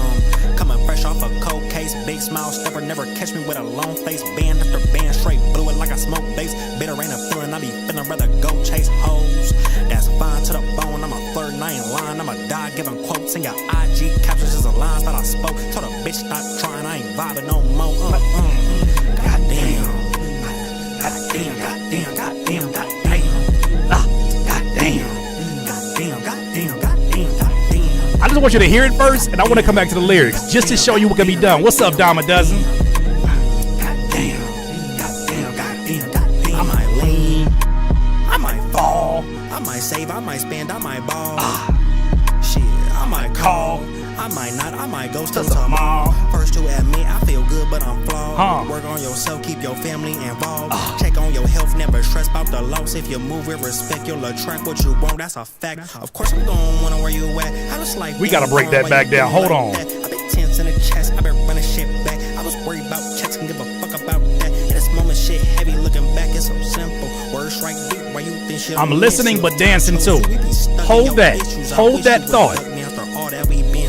Here's what he said in the second verse. Hold that thought. You said, I'm listening, but I'm dancing too. He said, I might lean. I might fall. I might save. I might spend. I might ball. Shit. I might call. I might not. I might ghost till tomorrow. First to admit, I feel good, but I'm flawed. How did that find its way into this song? First to admit, I feel good, but I'm flawed. Work on yourself. Keep your family involved. Check on your health. Never stress about the loss. If you move with respect, you'll attract what you want. What? We're not living in a time where we got to separate meaningful shit from the music that slaps. You ain't gotta separate that shit. How can you dance and think? This is how. That man just said, first to admit I feel good, but I'm flawed. Work on yourself, keep your family involved. Check on your health, never stress about the loss. If you move with respect, you'll attract what you want. That's a fact. Of course I'm gonna wonder where you at. How does life thing going? Why you do me like that? Come like what? What are we talking about? The truth slaps. That part right there. That's the bar of the day. The truth slaps too. That man said, first to admit I feel good, but I'm flawed. Work on yourself, keep your family involved. Check on your health, never stress about the loss. Come on. I got you. I got another one for you. I got you. I get you. That's not enough. It's not enough. No worries. I got another one for you. There's an artist that's based out here in LA. I heard this song and absolutely loved it. Absolutely loved it. It's not corny. It's not trying to beat you over the head with messages. It just blends to what's going on. Remember the responses to swimming pools? I do. Everybody was so concerned out here with it not charting the way that a song should. He can't make hits. And it's like, you're missing the entire point. I got another song for you. Sham 10:16. My time. Listen to this. This shit crazy. Take a look, Ashton. Are you mad at me? Cause it's my time. When I make my first M, I might cry. From the trenches, nigga, we had a hard time. Make 'em mad at me cause man, look. Hey, been under pressure, so it's nothing I can never fold. Gotta believe break a room, shake it if they feeling bold. Can never be friends with you if you ever told. Lot of informants, that's why I do my shit on my own. Better act like you know I'm not one of them, now watch your tone. Rap niggas don't rap no more, they be screaming at they phone. Come on. Pussy niggas and they feelings on the heavy flow. That's why they girl be coming to me for a heavy load. Local rappers and singers be gossiping like hoes. How they mad at me cause I'm the one that's getting chose. And they moving jealous, I can tell it, it's all in their soul. I get my way in every time I gotta set a play. If you never did nothing, get the fuck out my face. I need $1 million for every time I went through the pain. Put the hope for the money, what these niggas strange. Are you mad at me cause it's my time? When I make my first M, I might cry. From the trenches, nigga, we had hard times. Make 'em mad at me cause it's my time. Yeah, I been a joint, I mean, why lie? Come on, fam. It ain't preachy. It ain't preachy. It's you still get your vibe. You still get your vibe that you so obsessed with. You still get your vibe. But he's finding ways to put these messages that stick in your brain. You know how many times I done heard songs where I'm like, why is that shit stuck in my head? Because they did their job. But there's certain shit that I don't want stuck in my head. Like, I got murder on my mind. I have no reason for murder to be on my mind. Unless there's a mouse in the house I'm trying to kill. I have no reason for murder. This is not a bad message to go along with. Why you mad at me? Because it's my time. When I make my first meal, I might cry. Come on, what? Positive affirmations. And it's not even corny. This shit is hard.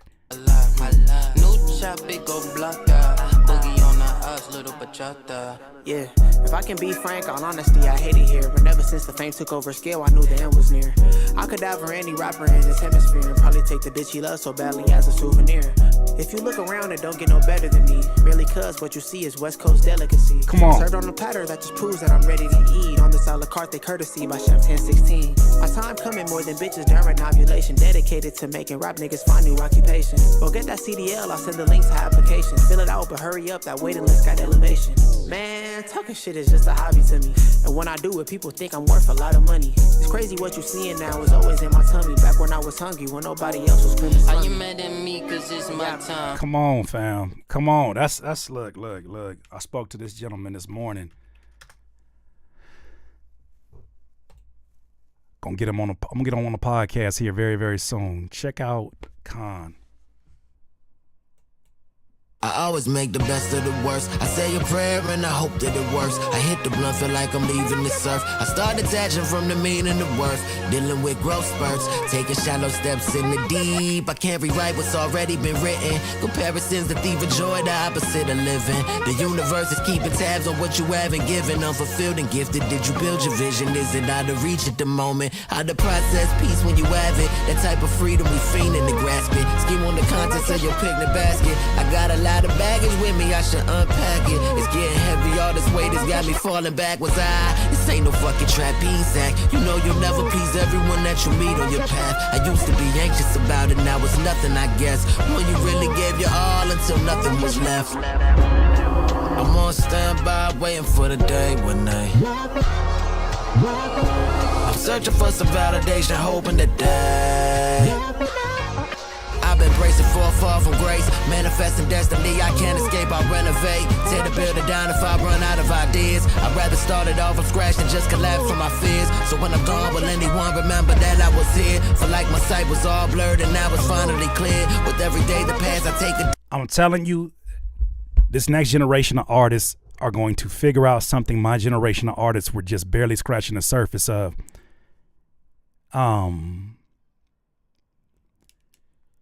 You don't got to change your entire brand. You don't got to change your entire tone to create something that slaps and something that feeds the people.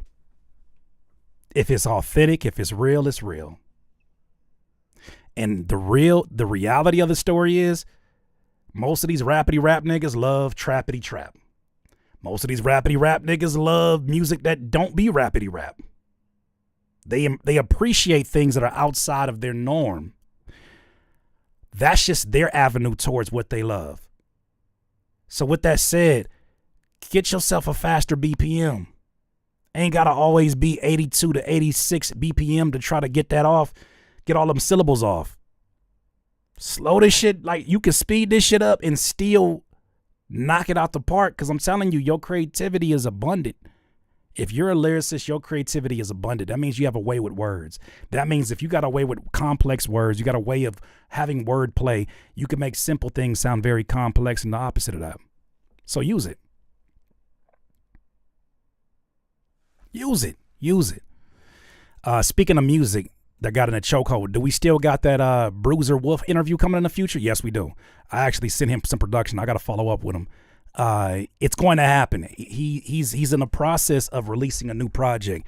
When that project drops, I already got it set up between him and his management. We will be talking to Bruiser Wolf for sure. That's somebody else that does it. Like, come on, one time. I know this is for sure gonna get. I said Bruiser Wolf. This for sure gonna get flagged. I don't care. Good music is good music. We gotta celebrate it. I'm still gonna come back to this one. It's the one that Mick Jenkins was talking about.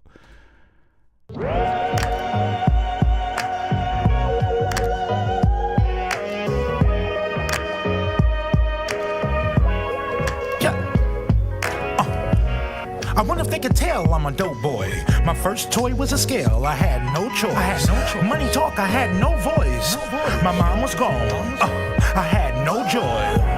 I wonder if they could tell I'm a dope boy. On second thought, don't tell, I'm a dope boy. I wonder if they could tell I'm a dope boy. On second thought, don't tell, I'm a dope boy. It's square dancing when I'm stepping on the way. The white girl hard to get, and I love to chase. We're about to eat off this. Say the grace. I hit it just right. It's ready for you to taste. You wasn't with me shooting in the gym. Marry the yay. Now my pockets burly like Kim. Had to leave. Branch out on the limb. Trees for sale. How much you trying to spend? I wonder if they could tell I'm Put the title up now. On second thought, don't tell. I'm a dope boy. I wonder if they could tell I'm a dope boy. On second thought, don't tell, I'm a dope boy. All good, Courtney. Cocaine seats, Pearl Jam. Father in white, I'm a girl dad. 40 pounds, I can curl it like a barbell. Stepping on heroin till I get Tar Heel. I had the boy like Mother Nature. Y'all know Mother Nature. Boy, Ric Flair. You live in your phone, mobile home, I was really there. Hoping the ops didn't interfere. But I didn't give a fuck. I didn't care about shit. What's up, Yurko? Obstacle I face, I had to circumvent. I always knew I'd be a dealer. Had a little girl in the crib. My nigga, I'm a sitter. My pure white make yours look like imitation vanilla. Before I boil it, I run the water through a filter. Yeah. My nigga. Yeah. I wonder if they could tell I'm a dope boy. My first toy was a scale, I had no choice. Money talk, I had no voice. My mom wasn't home, I had no joy. I wonder if they could tell I'm a dope boy. I love it. Thought, don't tell, I'm a dope boy. I wonder if they could tell I'm a dope boy. On second thought, don't tell, I'm a dope boy. Come on, man. It's such a breath fresh air. I wonder if they could tell I'm a dope boy. My first toy was a scale, I had no choice. Money talks, I had no voice. My mom was gone, I had no joy. I wonder if they could tell I'm a dope boy. That is goddamn art. Yes, it is, MC Rebel. I wonder if they can tell I'm a dope boy. On second thought, don't tell I'm a dope boy. And this is why we gonna put all kind of pressure on rapidy rap niggas. Like, it's not enough to be rapidy rap. Yeah, you got bars. That's what's up. But if you ain't talking about shit, you the same problem as the mumble rap that you criticizing. Y'all on two ends of the same side. Y'all on two ends of the same side. Y'all on two ends of the same side. While you saying astronomical, polycolical, non-a-lot-of them, not guys who got them all of them, it ain't no different from the different. Meanwhile, y'all getting laps ran around you by somebody that can outstyle the stylers and out-rap the rappers. You niggas on the same side of the same. Y'all playing half-court basketball with each other. None of y'all playing full court. You ain't got the win for it. Rappity rap niggas can't rap on them beats, and the yappity yap niggas can't rap. So y'all both playing half court. Y'all both playing half court basketball. Mad at each other. Y'all playing the same damn game. No, I'm not. I said spiritual, miracle, pherical, astrophysical, lyrical, lyrical. Y'all on the same basketball court playing basketball. You're playing half court basketball.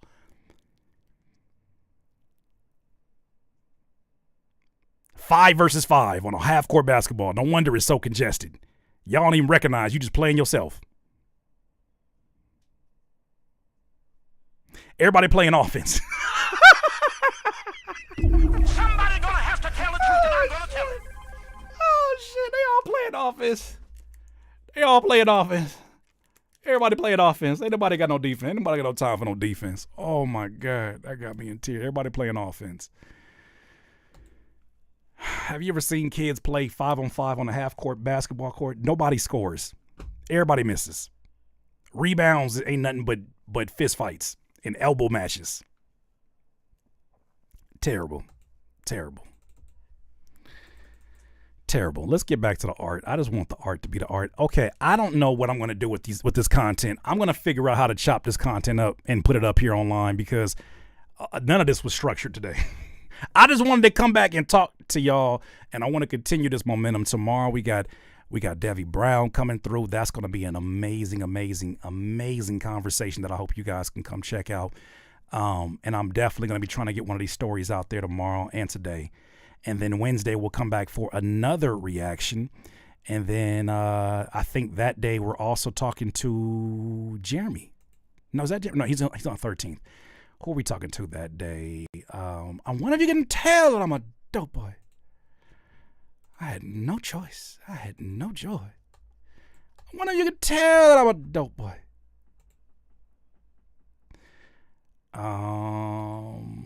Who we got? All right, here's how it's working out. So tomorrow we got Devi Brown. On the 10th, which is the Thursday, we got Jeremy Heck. On the 11th, which is Friday, we got 3D Nati.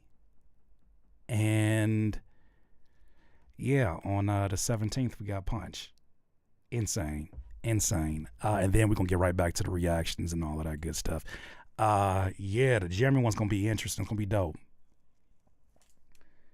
I appreciate y'all. Y'all make this. Yeah, we got 3D Nati. Yeah, for sure.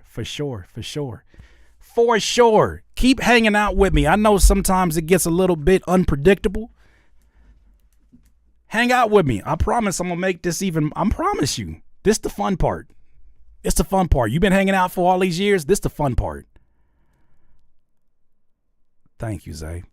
Thank you. This the fun part. Hang out with me. This the fun part. I wonder if you can tell that I'm a dope boy.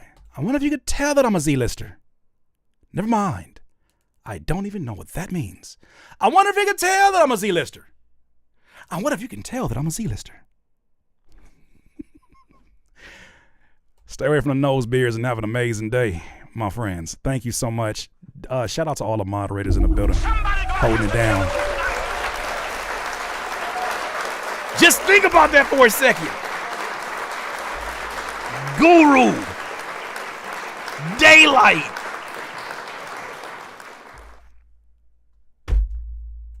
DJ Charisma. Dirty Birdie. Bad Luck, Good Luck. Glasses Malone. Mixed by Ali. House Shoes. Stop playing with me. Professor Sky. Mike Stroh. Man. Hashtag RR in the chat. Mick Jenkins. Of course, Mick Jenkins. Well, my brain just did that. I knew it was somebody that was like, nigga, say it. Mick Jenkins. He don't want to come to this platform. He don't want to come to this platform. He don't want to come to this platform. I've been trying to line that up a year ago. He don't want to come to this platform. This is a choice. He don't want to come to this platform. And I'm here to satisfy that. Don't even worry about it. He don't want to come to this platform. I don't know. Lupe. How the hell we forget about Lupe? He don't want to come to this platform. He's had ample opportunity. And I think after my last statement about the independents, good luck with that one. I wonder if you can tell that I'm a Z-lister. I get why. He pulled up to DDG Stream. And I've known him for damn near 15-something years. All right, cool. Okay. Life of a Z-lister. It's all good. I ain't gonna stop working. I ain't going nowhere. I'm not going nowhere. It's only getting better. Z-list merch coming soon. Maybe. Yeah, he's not coming here. And that's fine. Either way, I do appreciate everybody that does come here. I appreciate you most of all. You the ones that make this thing go round, so it's all good. Salute to every single one of you in the moderator section. Thank you to all the super chatters. Thank you to everybody who continues to show love, everybody who's a member in here. Without a doubt, don't forget we do have the Patreon. Come support on Patreon. That is direct. The way that you can show your support. If you want to support this channel, that is the direct way to do it. I greatly appreciate it. If you miss any streams in their entirety, that's the place to go. This is the place to go. Come join us for as little as a couple of ducats. Come join us there. Either way, much love to you. Who knows what the year shall bring? It is only April. Insane. I'm loving where this is going. God is good. Y'all have an amazing one. I will talk to y'all soon. DIYers, peace. DIYers, if you enjoyed this content, make sure that you hit the like button and maybe even consider subscribing. Come on, man. Stop being greedy. Peace.